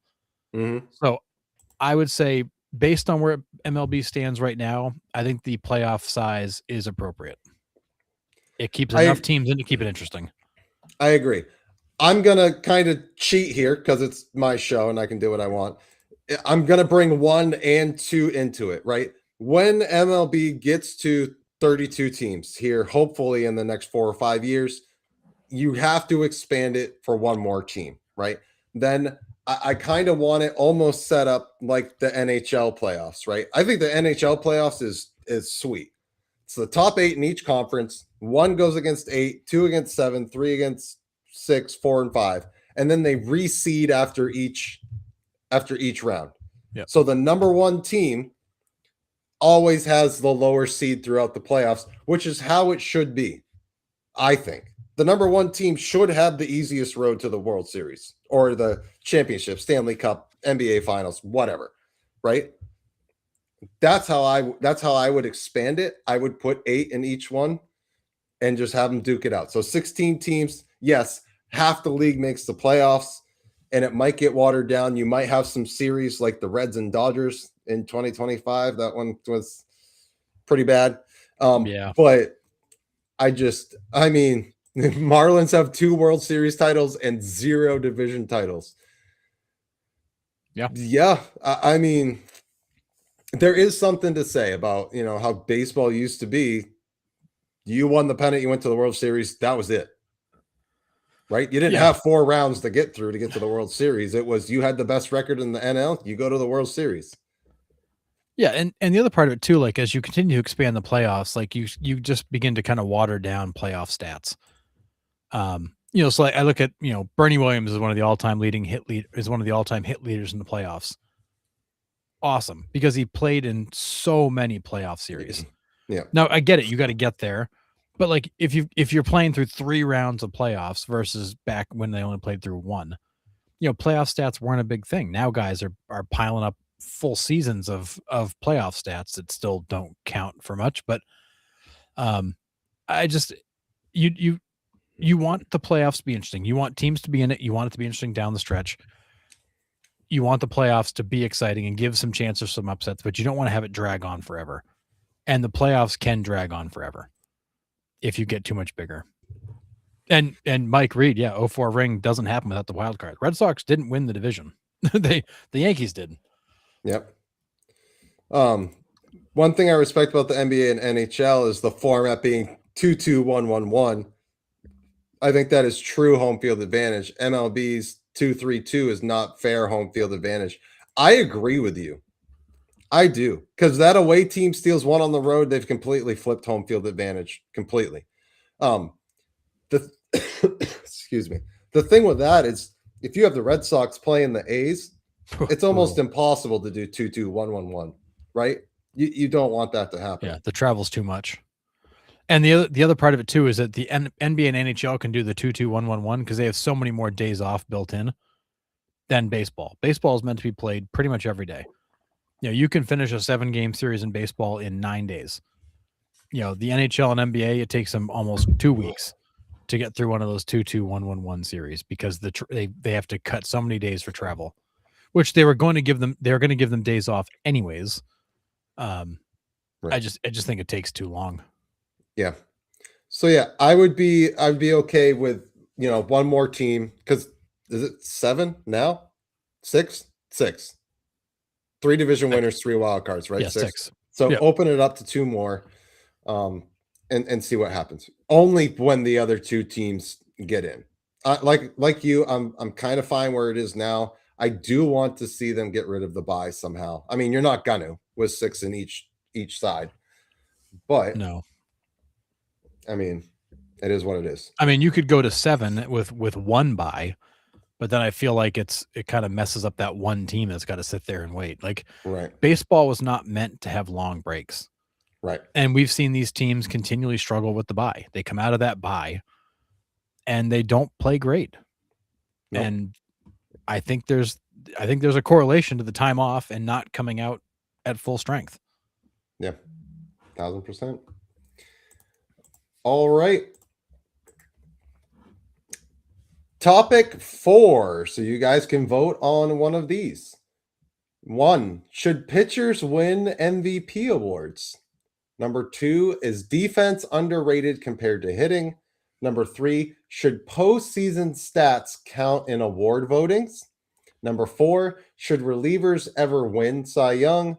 Number 5, who matters more, an ace pitcher or superstar hitter? Or number 6, should two-way players become the norm? So we got 6 choices here. Whew, got some to choose from. I have a personal favorite in this one, but we'll see what people are gonna choose here. Yankees girl says 1. Ryan says 2. Do I hear 3? I got 3. We got 1. We got 2. 1 for Chad. 2 1s. All right. So we got 3 1s, 2 2s. Oh. Now we're 3-3. Thanks, Michael. We got 4 1s. So now we got 4 2s. 7. Thanks, John. Thanks, John. Yeah, it's helpful. Appreciate you breaking that tie for us. Helpful. All right. Let's go with, I'll make the executive tiebreaker decision here and ask you for your vote, Harrison. Oh, great. Oh, Mike Reed just broke it. All right, good. Mike Reed broke it. We're doing number 1. Let's go. Should pitchers win the MVP award? I'm going to take this. Go. No. Now, listen, they can be. Justin Verlander's year, absolutely insane. Clayton Kershaw's year, absolutely insane. They have the Cy Young Award, right? And yes, the hitters have the Hank Aaron Award, but for me, it's now the MVP has become such an offensive driven award that I don't think it should go to a pitcher at this point because they have the Cy Young Award. That is telling you you are the most valuable pitcher of the league right now. You don't need a Cy Young and an MVP award, right? Now, my flip argument of that is the hitters can only win the MVP, but they can also win the Hank Aaron Award. But the Hank Aaron Award doesn't hold the same weight, in my eyes anyways, as the Cy Young Award does. They're kind of 2 different tiers there. Yeah, it's this. So I totally agree with your argument. And it's one that I've gone back and forth on many times because, like, most valuable player, it seems like it's open to everybody. Cy Young obviously is just for pitchers. Totally understand that. But I've always been of the opinion, like, if you really are the most valuable player, you're the one guy that like changed everything for your team, you should be able to win it. And MLB uses things like silver sluggers and all that to award, the hitters that don't qualify for, they don't win the MVP, but it's like another award they can get. So I've always gone back and forth on this one. I'll take the opposite side and say, look, if a pitcher is that good that they were not only the best pitcher, but the best overall player, because the MVP is best overall or most valuable overall player. If they had that good a season where they are that much more valuable than their hitting counterparts, I say, yeah, they should be able to win it. It's not discriminatory towards one position or the other. If you were that good, then it's yours. Yeah. Yeah. I mean, I agree with you. I think there are some seasons that make it outlier, right? I mean, we Yeah. have seen pitchers win MVP. Does it happen every year? No, it doesn't. Do they get the MVP award right every year? No, they don't. But that's another argument for another day. But I mean, the year Verlander had, the year Kershaw had, it also is a product of what happened offensively in the league, I think. If it was kind of a down year across the board offensively, they're going to look towards the pitchers and be like, okay, which pitcher had, the best year? And I think Curtis said it back here, triple crown, right? Someone's got the triple crown, then yeah, give it to them. It was either Curtis or Ryan. I can't remember. I can't find it anymore, but yeah. For me, it's a no because they have the Cy Young Award, and it does hold a higher weight than the Hank Aaron Award does. I get pitchers can't win Hank Aaron Awards, and hitters can't win Cy Young Awards unless you're Shohei Ohtani. But that's that. I don't think they should be able to get MVP because to me that's what the Cy Young Award is. It's saying you are the most valuable pitcher. So that's just me. No, it's fair. Like this is not one of those where like I feel super strongly either way. Like I do agree that it does feel like the pitchers have their own award. That's their award. Hitters aren't going to be able to qualify for it anyways, so it doesn't matter. It's not like we're going to see I mean, Shohei could win both, but it's not like Aaron Judge is going to get any Cy Young votes next year. No matter what, he could go hit 1,000 home runs. He's not going to get any Cy Young votes. Right. So it does feel like for a long time those were two separate paths. And I think it's like 11 times in history they've crossed and the pitcher's taken it. Some of those MVP awards were basically because the option for on the offensive side wasn't great. It was bad, yeah. And so they gave it to those guys. But there are also some seasons like Justin Verlander's and Clayton Kershaw's and Dennis Eckersley's that were just so obscenely good that they deserve that recognition. But I do feel like you almost need like a Cy Young for the pitchers. You need a most outstanding player award for the, not MVP, but most outstanding player for the hitters. And then the MVP is just the best overall. Like who gets lumped into that tier, and it's open to everybody. Because there are situations where pitchers they're better than just the best pitcher. They are absolutely the best player. Yeah. Yeah, and Mike, I agree with this point. You need to impact more than 25 games. Got to be a guy that's started 30 plus games, a closer that's gotten to 70 games with 50 saves. Otherwise, I don't see how you can be an MVP. And there's something to say about that, right? It's 162 games. And you're telling me a guy that played in 33 of them are the MVP? I mean, you would have to have a ridiculous year. I get it, but still, like, that's not even a quarter of the season. And you're going to give the guy the MVP award. That's where I'm kind of like, yeah, maybe not. Yeah, I mean, it's just like quarterbacks always win the MVP in the NFL, it seems, and rightfully so. They're the ones that kind of steer the offense. Kind of like a pitcher steers the defense, steers the other side of the ball. That's fair. And ultimately, who takes the loss? Not Aaron Judge. It's the guy on the mound. So it's, the winner and the loser is the pitcher. They're measured differently and treated differently. And that's why quarterbacks get all the MVP awards in the NFL. And that's why, the Cy Young winner could arguably be the MVP any year in baseball. Yeah. But I think that they've tried to steer away from giving pitchers that award because it's not really meant for them. But there are sometimes you just can't ignore the fact that they did something just obscene. Yep. Absolutely fair. All right. Topic number 5 choices. Number 1, is bunting dead or is it still valuable? Number 2, should pitchers hit in the NL again? Number 3, is player loyalty gone forever? Number 4, should they bring shifts back? And number 5, was baseball better in the 90s or today?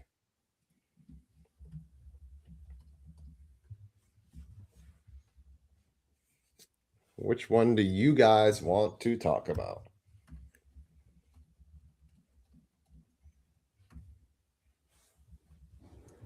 Okay, we got number 2, we got number 1, we got number 5. Number 2.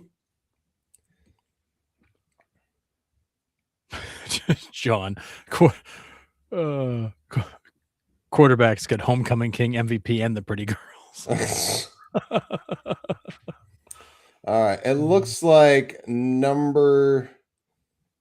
Yeah, we kind of already talked about number 5 today. Yeah, some of these topics are definitely gonna like kind of go together a little bit. We All right. sort of drift. Yep. Let's go number 2. Number 2 seems like the popular one. All right. Should pitchers hit in the NL again, Harrison? What are your thoughts? Yes, I miss the days of the pitcher hit. It's what made the leagues different. You know, I feel like when you got rid of the DH, you basically said, well, the leagues don't matter anymore. Like they're exactly the same. They do exactly the same thing. You know, it's kind of like why the NFL has the AFC and the NFC, but it doesn't mean anything. It just determines which side of the bracket you're on. It doesn't mean anything. When the NL had pitchers hitting and the AL didn't, like it gave you a little something different. And honestly, like the NL style of play was different. That it was a completely different approach. You know, we'd have Tony La Russa batting pitchers 8th, so he could have the 9-hole wrap around the leadoff spot. The strategy was different. The game had more intricacies to it, and it was totally different.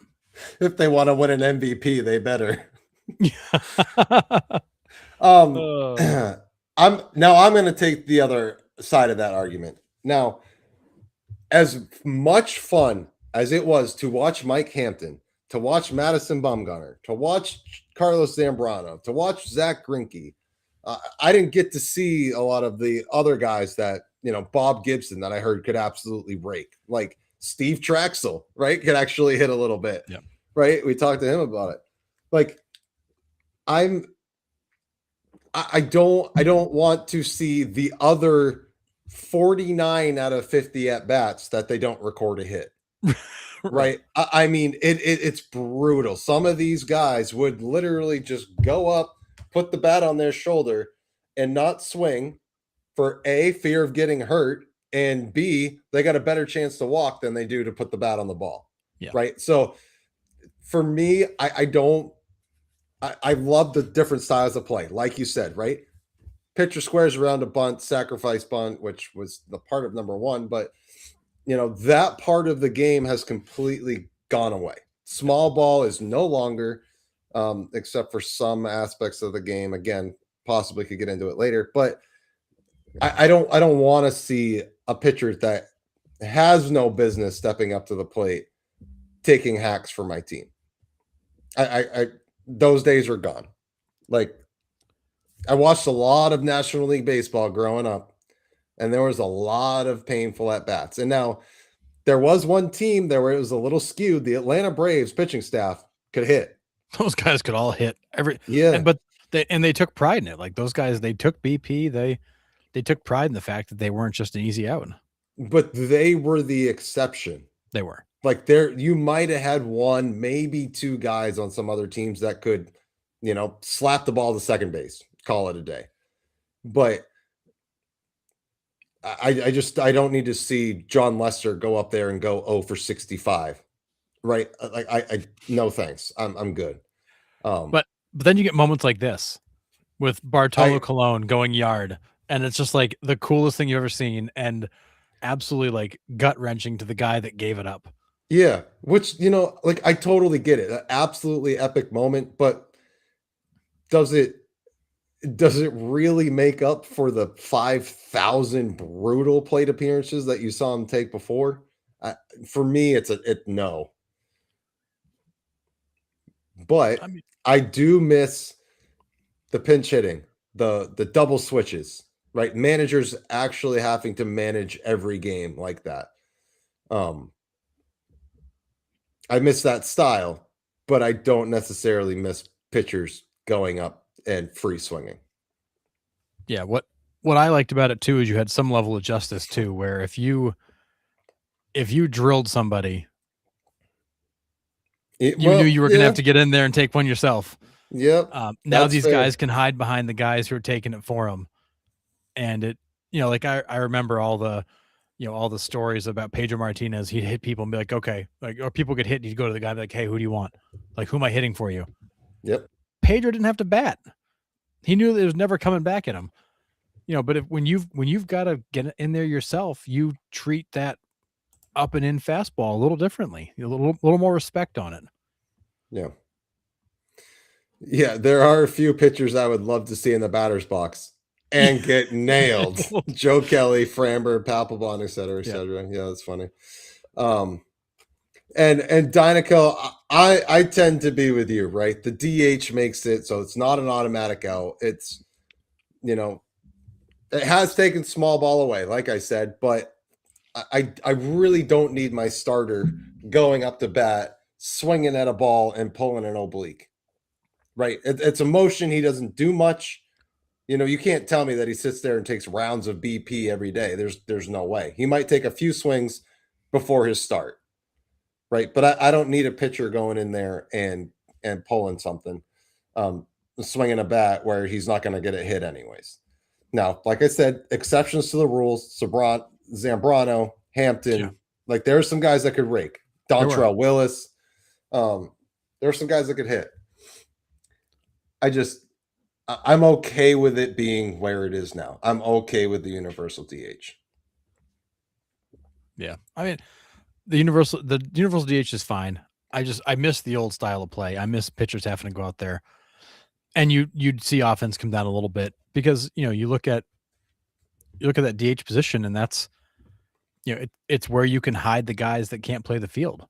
Right. So it's kind of encouraging those one-dimensional players, Kyle Schwarber, Shohei Ohtani, in the fact that dude can't play the field. He can pitch, can't play the field. You've got so many guys that just, it's a place to hide them. Yeah. Well, and this is another thing, right? Pitchers hurt running the bases. That's another thing. Turned ankle, ACL, anything like that. Yeah. I don't know if it was Chien-Ming Wang, but I mean, that sounds about right. Why not just go to an 8-man lineup then? Your stars would see more at bats. I mean, yeah, maybe that's the other alternative. Just skip the pitcher position altogether. But yeah, I mean, if I had to pick between like pitchers hitting, universal DH, or skipping them, yeah, I'd probably put that one last. But I do miss the pitchers batting. It did change the game. It gave you different styles. It made the leagues different. I don't hate the universal DH. I just feel like it waters it down a little bit because you just, you're asking for more offense. But again, MLB did that to create more offense. That's why they did it. That was the entire point was, the MLBPA doesn't like it as a player safety issue, and MLB wanted to see more offense to get more butts in seats. So it was a win-win for everybody. Yeah, agree. But like I used to love to pitch and then still get to hit because I got to do both. I mean, every single one of us started off as a two-way player. Like we all started off as two-way players, and then somewhere along the line we stopped. Yeah, I was the best in my league, in Little League, for sure. Just not quite Ohtani status. No, and I was in college for, one outing, but we won't go there. That's a story for a different day. Anyways, next topic. All right, here we go. Number 1, are unwritten rules outdated? Number 2, are celebrations disrespectful or good for the game? Number 3, is small ball officially dead? 4, has launch angle hurt batting average? Number 5, are starting pitchers being developed wrong? Yes.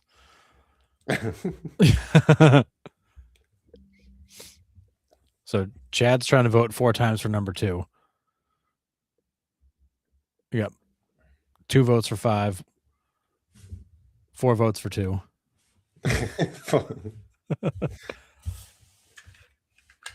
Another one for 5. Another one for 5. Curtis, all the above. There's some good ones in here. Yeah. When Nick told me he was coming up with a list of topics, I'm like, oh goodness, I can't. This is going to be interesting. I'm definitely saving this slideshow because we might bring this back at some point because this has been fun to just kind of let you guys choose what we All right. kind of talk It about. looks like a lot of five so far. Ryan says we've looped in all of these tonight except 2, which I mean, he's not wrong. What would Jamie Moyer do? I love it, John. What is the main vote here? 5? Looks like 5. 5's the main vote. Okay. I mean, I am kind of with Ryan here too. Because we have looped in the other ones, but maybe we can go back to 2 after we're done with this. Well, But actually, I think we can get through 5 pretty quickly. Maybe we can do 5 and 2. that's what I'm saying. All right. Our starting pitchers being developed wrong, Harrison. No, they're being developed for what gets them paid. That is the problem. These kids are being taught from a young age to throw hard. It's all about velocity. I mean, there's a comment in the chat earlier. You're getting high school kids that are regularly throwing in the 90s. When I was in high school and playing travel ball and all that, like we saw plenty of kids that threw 90s, but it wasn't until we were like 16. Right. That's when you started to see kids break 90. You saw some kids in the mid 90s. But like now you got kids that are 14, 15 throwing in the 90s. And Little League's going to have to move the mound back. Little League kids are throwing gas. Kids are throwing gas, and they're so close. I just everything is built on velocity because that's what gets you paid. That's what gets you to the big leagues and gets you paid. And they are training these kids solely for the purpose of how do they throw the ball harder. And it's all max effort. Like I watch a couple of these Facebook pages that do a lot of pitching things, and they're working with kids at a crazy young age on velocity and spin rate way before they should. Yeah. Crazy. You're 10 years old, should not be playing baseball all year long. Now, I did, right? I mean, if you want to call it year round, I was always hitting and throwing in my basement. My dad set up a net. We made a soft toss machine. It would it was awesome. I'd step on like a little pedal where the brake cable would come down, a ball would fall off, and I'd hit into the net. I would take 200 swings a night. Yep. I would throw into the net, go through my pitching routine. But I wasn't going 150 miles an hour the entire time. I wasn't getting private lessons 5 times a week pitching off a mound, right? These kids already have so many miles on their shoulders and elbows. By the time they hit high school, we're seeing Tommy John preventative surgeries. Like, oh, like I know I'm going to get one, so I might as well just go get one when I'm 14. Like, what? It's crazy. I'm with you. I think they're not necessarily being developed wrong. I don't think there's a wrong way to develop somebody. If your goal is to get to the major leagues, if your goal is to get to professional baseball, how are you getting? What's the fastest way there, Harrison? Left-handed pitcher or catcher? That is your fastest way to professional baseball. Sure is. Always has been. After that, it's a right-handed pitcher, right? Pitching and catching, fastest way to the major league. So if you have kids out there and you're grooming them, put them in those positions. If he doesn't throw lefty, start putting the ball in his left hand. But seriously, those are the fastest way to the major leagues. So if a kid gets there by throwing max effort and he has the velocity, chances are very good he's going to get there. And again, the whole mentality is, I don't care if I get hurt. I'm at least getting a shot at the show. People don't care. They're going to get paid. Right. So yeah, it's the number of kids getting Tommy Johns in high school and college is mind numbing. And it's all from this max effort approach. Mm-hmm. The elite guys of 30, 40 years ago, they didn't throw 100% effort. They were out there because they were trying to get through the game. It was not about how hard can I throw it or how many times can I throw it by you. It was about how do I get my team a win and stay out here as long as possible. And now the mentality is I'm just going to give everything I got, light up the radar gun. And if that means I only get 5 innings, but I've got 12 Ks, well, then I had a good day. because the contract incentives are misaligned. You're rewarding guys for the wrong things, and you're no longer expecting a pitcher to start the game and take you deep into it. Right. You're expecting them, you're incentivizing them to go throw as hard as they can and pile up a bunch of strikeouts. You're not incentivizing them to go win ball games for you. And that's why you've got some of these guys who have crazy good stuff that just get hit because they don't have the ability to not. Right. Like, you've never taught them how to actually pitch. Yeah. Yeah. For me, it's not necessarily that they're being developed wrong, as the philosophy is wrong. And that's just Totally. kind of everything what you just said. Yep. System's broken. Yep. 1000%. All right. Let's go back to number 2. Are celebrations disrespectful or good for the game? So I'm a bit of a old man punching at clouds on this one, or yelling at clouds, whatever the hell John Carter's phrase is that he always uses with us, old men yelling at clouds. Yes. I hate them. I love the fact these guys are celebrating, they're excited, and it brings some energy, and it's entertaining. It's just like I hate touchdown celebrations. It like, act like you've done it before. Like, you're paid to do this. Good job. Like, if you have a good day at work, Nick, you don't go in the parking lot and dance, right? Like, you just go home. Well, it Stop. depends on the day. It depends on the day, honestly. But like, act like you've been there before. Act like you've done it before. You're paid to do this. Don't act like it's some sort of big deal. So I don't like it. I miss the old days where you did that. Like, you got the next fastball to the ear flap. Like, Yep. it was handled. It was handled, and it was done that way. Now it's all the whole game, and it's why free agency is broken. One of the other questions we had. These players don't care about the name on the front. They care about the name on the back. Everything's about me, my personal brand, my social media, my swag, my cred, all this nonsense. It's entirely a selfish game, and it drives me crazy. Does it add some color? Sure. But I don't enjoy it. Yeah. I'm mixed here. I'm middle of the road here. I think it's stupid when you bat flip and do your home run celebration when your team's losing 14-1. That's the worst. I mean, dude, your team is getting smoked, and you just hit you hit a bomb, right? You hit it 385 feet that just barely squeaked over the fence. You're doing a jump shot at third. You're doing a Euro step into home. Okay, you look at the scoreboard, 14-1. You're losing. Like, no, dude, hit the home run, run the bases, get back to the dugout. Read the room. Yeah, man. Listen. Freddie Freeman hitting that grand slam in the World Series and standing there with the bat up in the air. Hell yeah, give me that all day long, right? That is a celebration. That is a huge ass moment in baseball history. Like, celebrate it in the moment, man. And if you've ever been in that particular situation, you black out. I have gotten a huge go-ahead hit in a championship game before. I'm standing on second base and I go, what just happened? Like, I just completely blacked out of the play that just happened. I get the hit. I remember running, and then I don't remember how I got on second base.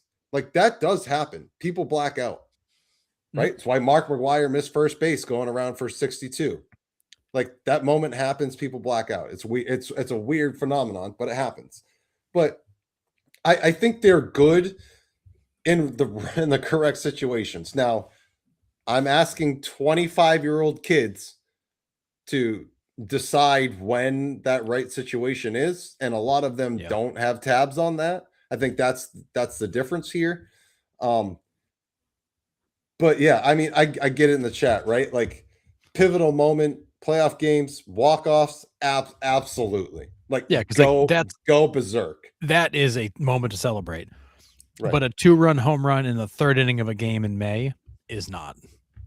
Like, it's dumb. It's dumb. I mean, unless you hit one like 490, like almost pushing 500. I'm probably gonna pimp the heck out of that. Oh, Like, sure. Like there are moments where like you can be like, all right, I get it. Like that makes sense. But not every single one of them, not the one that gets in the second row in a game that doesn't matter. yeah. I homer off a dude throwing 98 with a nasty sweeper. I want a bullhorn. There will be a somersault involved. Everyone's gonna hear it. It's I banana get ball. it. And Curtis, 25. They're not kids by then. I get it. And they've been around the game. They should understand the right and wrong times to do it. But as we see on a nightly basis, they don't. They don't. But I honestly have no issue with it if it's done in the proper moment.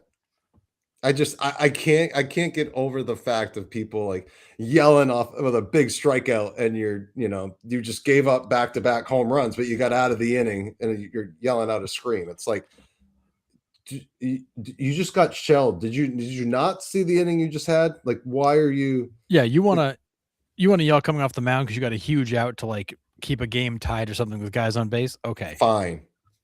But if you're screaming to celebrate the fact that you just ended the third inning of a game you're losing in May, I'm not here for it. If it's not meaningful, it means nothing. Empty calories. I mean, yeah. Yep. Yeah, we're all on the same page. Read the room. Yeah, 1,000%. We're all with you. There are times it is just absolutely annoying. Yeah, agree. But there are moments that you need to celebrate. Like they're big moments. Like Miguel Rojas had every reason to celebrate, but he didn't when he hit that home run in the World Series. He should have been going nuts, and he didn't. Again, he probably blacked out too because he was like, "How did I just do that?" Yeah, crazy. Probably. But again, like a guy who's been there before and knows exactly. Yep, exactly. All right, last topic grouping here. Be interesting choices out of this one. Number 1, which fan base is the most loyal? Number 2, which fan base is the most delusional? Number 3, do West Coast players get overlooked for awards? Number 4, which rivalry is truly the best in baseball right now? And number 5, which stadium gives the biggest real home field advantage? Huh, some good ones.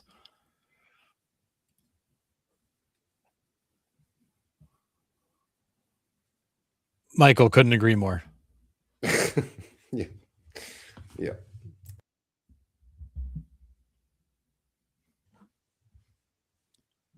Yeah, one is very subjective for sure. Oh, for sure. But yeah, if you say the Phillies, you're wrong. Yeah. Yeah.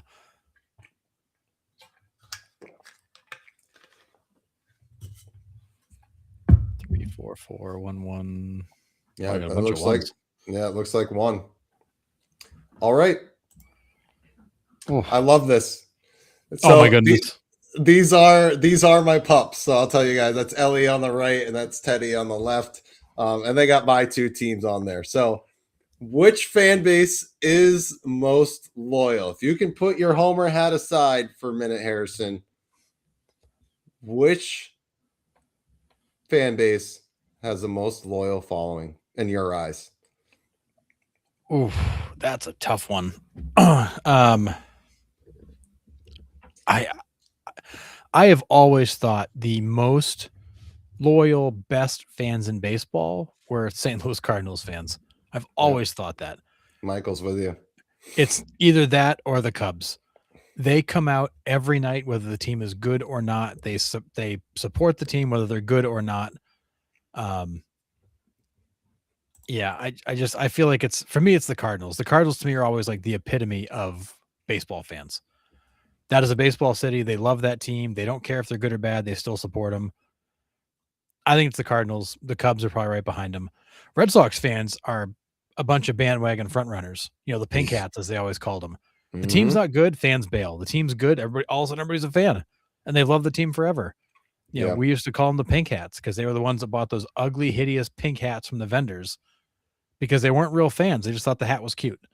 So, but yeah, Red Sox fans are terrible in general. I'll go Cardinals.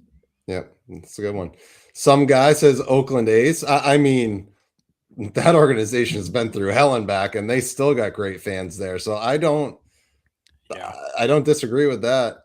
Um, one is the Pirates. Mike says the Pirates. Yeah. How can you stay a fan of that team? I don't know. Yeah. All 17 of them Yeah, are loyal to the core. I mean, I'm probably going to get a ton of backlash for this, but how the New York Mets still have fans is beyond me. Uh, honestly, guys, like Yeah.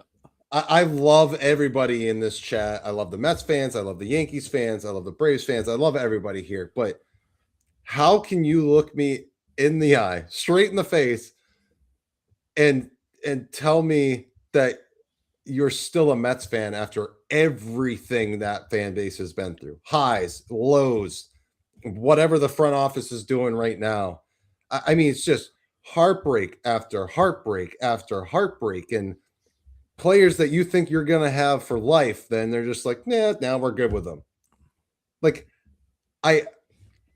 are they delusional at the same time? 1,000%, but they can also be loyal at the same time, because like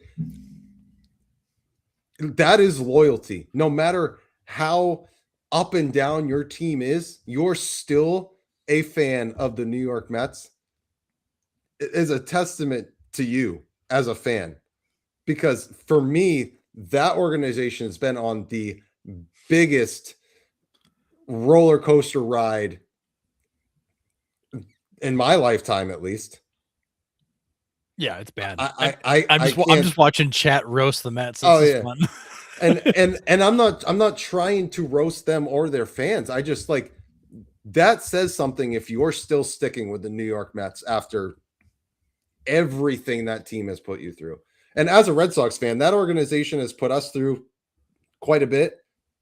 Not even close to what the New York Mets have done to their fans. No. Year after year after year. It's crazy. Heart-wrenching. Just keep kicking them while they're down. Yeah, I just so hats off to you Mets fans, because it's, man. Yeah, I mean, I just yeah, totally right. Wow. They've been through worse. They've been through some real bad stuff, real bad times. Yeah, but I mean, yeah, it's you're welcome, Flat Cheese. I mean, it says something. Like, you have to. Yeah, I hate the Mets more than anyone else in sports, but I've always said they have loyal, diehard fans, especially being in the same city as the Yankees. Mad respect for Mets fans, and that's where I'm at. Like, it's hard to repeatedly get kicked in the junk by your team and to still go out and support them, right? It's brutal. I mean, you love the team, they don't love you back. Yeah, and Yankees girl, this is fair, right? We all have our teams, and I'm not saying Yankees fans aren't loyal, because they're delusional, but they're loyal, right? But for me, it's just the Mets because of them. So all 7 of them are pretty cool people. I will say one fan base that gets no respect, and I saw some kind of jokes about them, is the Rockies. The fans in Denver, if that team wasn't a complete laughingstock, that's the team that set the attendance record before the Dodgers just broke it. That city will show up. They just won't show up when they're being lied to by the ownership that this team is competitive. But if that team shows any signs of life, the fans will come back. I think that's actually a better fan base than they get credit for, only because the team's been so terrible for so long. Yeah, they will come out. But again, like you said, it's been 25 years of just being nothing, irrelevant. Yeah. Well, and Tommy with the Yankees, it's easy to be a Yankees fan when you have 27 championships. The hard part is only 20% of Yankees fans alive saw any of those championships, really. Right. I mean, the Yankees won so many championships before 1950 that it's kind of silly. Like the average Yankees fan has only been alive for like 4 championships. They've not been alive for all the other ones that were in the history. Ryan, I have literally never had a face-to-face conversation with a Rockies fan, and I'll talk to a lamppost about baseball.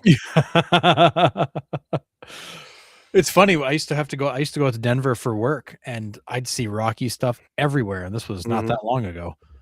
Yeah, You know, yeah. they're out there somewhere. Captain says the fact that they've been able to keep the Rockies there shows they have a fan base. It's just fair. the organization's not doing anything with that fan base. So they're not trying to do anything to bring them back to the ballpark either, which is crazy. No, they're making no effort. Still no free agent signing. Them and the Red Sox are the only two teams in the MLB without a single free agent signing. Yep. Wild. Crazy. Absolutely crazy. So, yeah. Okay. We are on to trivia to end the show here, Harrison. And this went over really well. People are loving this. So let's do this again. I can't wait to get these wrong. Oh, all right. So we're gonna play Follow the Path again. So so like last time, I'm gonna give you the player, and then like around the clock, starting at the top, I'm gonna give you all the teams they played for, except for one, and you've got to tell me the one team missing on their career path. So these were a lot of fun the first time. We put them out on the page. People have loved them. So we're gonna do more of these. We may mix it up. We may give you the career path, not the player. We'll play with it a little bit, but we'll get started. All right. All right. First player, Pedro Martinez. He started his career with the Dodgers, then went to the Expos, then went to the Red Sox, then went to the Mets, and ended his career where? Yes, sir. Yep. Yeah, definitely the Mets in this team at the end. Yep, Ryan nailed it. Nice. Yep, Phillies is correct. Yeah, Ryan got it. Curtis got it. Springfield softball team. Yeah, Phillies and for Chad and Phillies for Mike. Nice job. And Captain got it too. Philadelphia. It was born and raised. Nice. Yep, definitely. Was he only there a year? Yeah, not even a full season, I don't believe. Yeah. But he's pretty good. Yep. Oh, he said he pitched in the World Series against the Yanks, 2009. Huh. Yeah. Nice. Yep. Everyone got that. Phillies. Nice. Yeah. So he was there in 2009. He made 9 starts. He was 5-1 with a 3.63 ERA. Pitched well, just didn't pitch much. Yep. So, all right. On to Randy Johnson.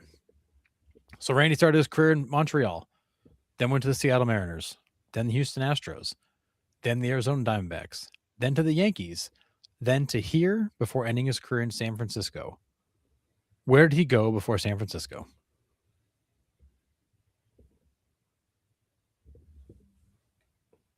Where did he go after the Yankees?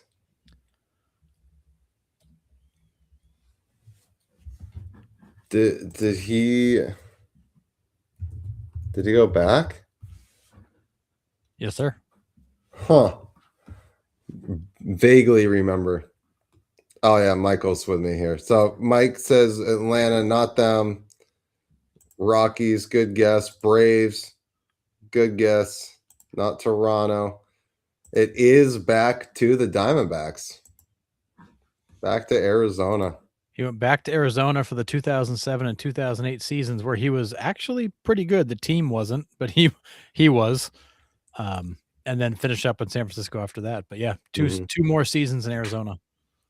Yeah, and that's where he switched the caps in that bench clearer, right? He like put on the Giants cap thinking, oh, yes. Yeah. So funny. All right. Yes, that's right. Next one. All right. Next player, Francisco Rodriguez. Francisco started his career in Anaheim with the Angels, then moved on to the Mets, then went here, then went to the Baltimore Orioles, then to the Milwaukee Brewers before ending his career in Detroit. What was the third stop? When the hell did he go to Baltimore? I like vaguely remember that. Maybe.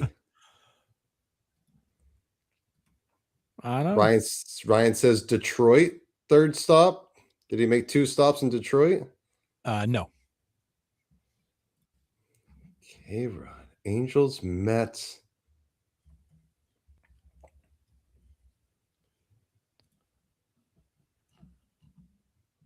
He didn't go to Seattle for a stop, did he? Nope.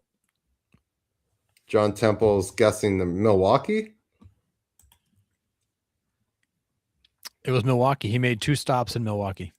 Wow. Milwaukee Brewers. Wow. Did not know it was 2 stops there.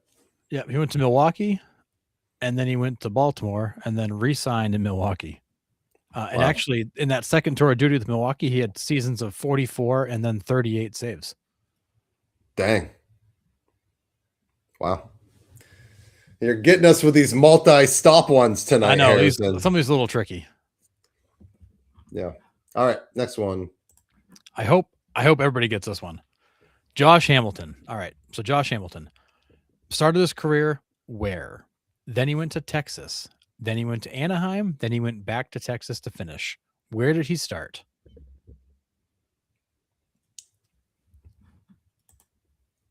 And so often we forget where he started.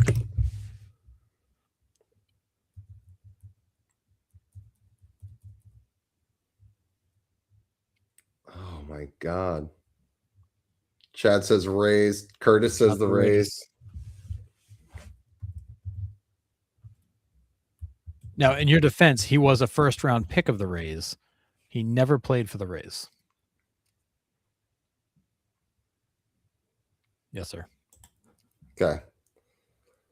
I just saw it go by in chat. Michael's got it. Oh, no, yep. Cincinnati, good. I mean, yep. Reds, Mike Reed got it. Baltimore, good guess. Tommy got it. Reds. Yeah, Angels, so he was the I number. mean, He was the number 1 overall pick in '99 by the Rays, but never played for them. Yeah, gotcha. I mean, Anaheim fits the pattern, Ryan. I'm with you, but Anaheim, Texas, Anaheim, Texas. But yeah, Just Reds. keep Yeah, bouncing back Ryan's. and forth. Yep. Reds is right. Curtis got it. Reds. Nice. Nice job, fellas. All right. Next one. All right. One of my favorite players of all time. I figured it'd be fun to go through his career path. So, Jason Kendall started his career in Pittsburgh, then went to this team, then went to the Cubs, then went to the Brewers before finishing up his career in Kansas City. Who was his second team? Yep, I got this one for sure. Yeah. I'll let chat get this one. It's funny because I really don't remember him much there. Yeah. But he was really good when he was there. I mean, he was a pretty solid player, period. So, I mean, fair. Yeah. Chat's got this one lined up for sure. They're just driving it home. Curtis is correct. Oakland. Michael got it. Athletics. Mike Reed. Oakland. Padres, good guess. I mean, it seems like a lot of these guys just randomly stopped in San Diego for a year, but yeah, it was Oakland for sure. Yeah. Yeah. And he was really good in Oakland. Like they thought he was kind of like washed in Pittsburgh. When he went to Oakland, and he was really good there.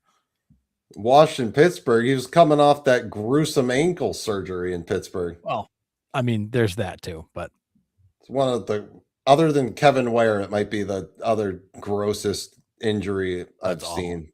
Like right out the side of his leg was disgusting. It was terrible. Yep. Absolutely terrible. All right. Next one. All right. Next player, Tino Martinez. Tino started his career at the Seattle Mariners. Then he went to the Yankees. Then he went to the Cardinals. Then he went here. And then he finished his career in New York with the Yankees. Who was the fourth stop?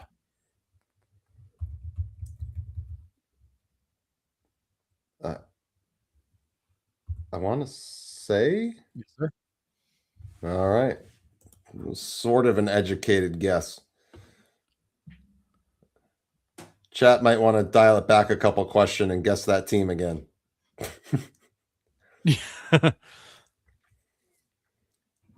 Yeah, Curtis, that play was horrible. Oh, it was and bull. Yeah, it still gives me like the butterflies in my stomach, like the heebie-jeebies, like ugh, gross. Marlins, good guess. Not Cleveland. Another great guess. Atlanta's a good guess. Oh, Ryan's got it. Yeah, so we got it. Ryan's got it. Rays. Cool. Michael's got it. Rays, and Curtis has got it. Tampa Bay. Mike Reed got it. Tommy He didn't play for the Rays. Flip to the played logo. for the Devil Rays. The Devil Rays. I miss those I like know. bright colors and not just the Yeah. Rays, the Devil Rays. That's right. They weren't just the sunshine at that point. Exactly. That's why I got the City Connect, because the City Connect is the bridge, but it's like these colors. But Oh, yeah. I love the City Connect hat. But Yeah, I love the Devil Devil Rays. I mean, it was always such a felt like a minor league team, but it was the colors were great. Devil Rays, so edgy. Yeah. Oh, this evil Ray. Yeah. All right, next player, Manny Ramirez. Started his career in Cleveland with the Indians, then went to Boston, then went to the Dodgers, then went here before finishing his career in Tampa with the Rays. Where was the fourth stop? This was post suspension, right? Because he got suspended in LA. Yep. Pretty sure. Yep. Okay.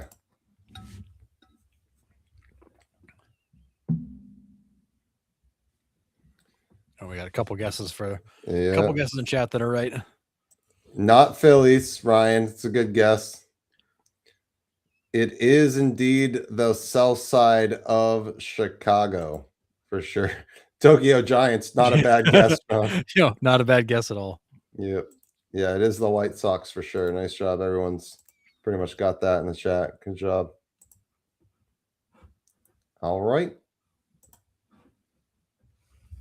All right. Next player, Mike Piazza.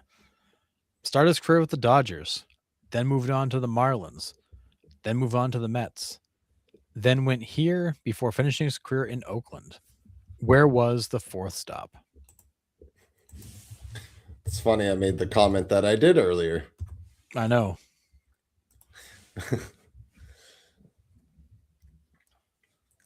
This must have been for like a quick cup of coffee, though.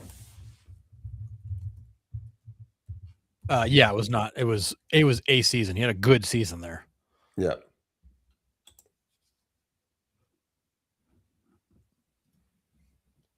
Yeah, I mean 22, 68, 283 batting average. Yeah, he had a good season there, and then was pretty much done once he got to Oakland.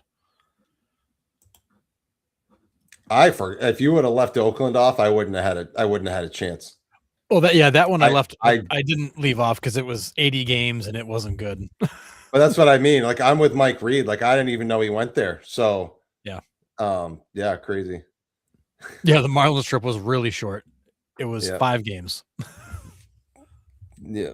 The Holy Ghost, you are correct. It is San Diego. Cardinals, good guess.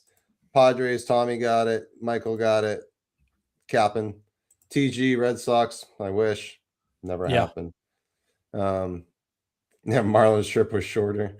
Yep. All of 5 games. He was there for a week. Love the West Coast. Yeah. Good. Padres. All right. All right. Oh, goodness.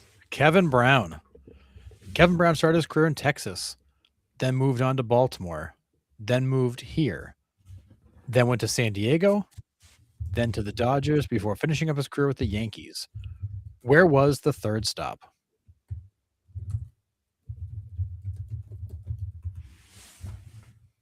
Yes, sir. Yeah. I handled these ones a lot better this week than I did last week, for sure. This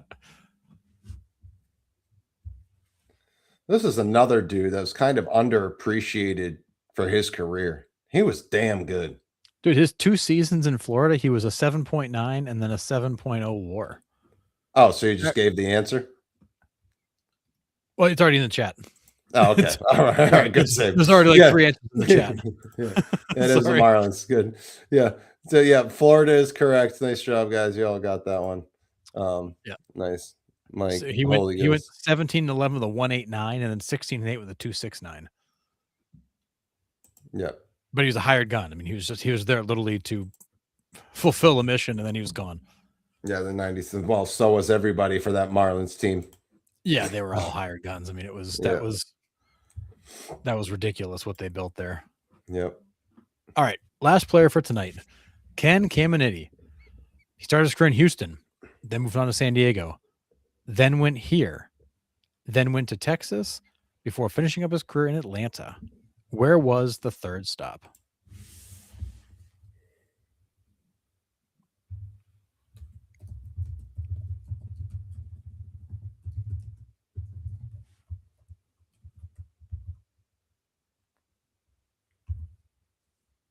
Yes, sir. Okay. I thought so because I remember him playing in San Diego and then going here. I didn't know I thought he came up with San Diego. So the first one was throwing me off. Oh, yeah. Balco Industry in Miami. Astros again. We got Angels. We got, speaking of steroids, we got Houston again. It is indeed Rockies. That's a good guess. Make that 2 for 11, says Ryan. Oh, man. It is indeed Houston. So nice job. Yeah, Nice. second tour with the Astros. Yeah, I didn't know about the first tour with the Astros. I thought he came up as a Padre and then went to the Astros. Oh. That's what I remember. Oh, goodness. Gotcha. Yeah, he was in Houston for what is it? 1, 2, 3, 4, 5, 6, 7, 8 years, then San Diego for 4, back to Houston for 2, and then he split his final season between Texas and Atlanta. Yeah, for some reason in my mind, it's just Padres to Astros. I didn't realize he played that long for the Astros before. Yeah, he had quite the.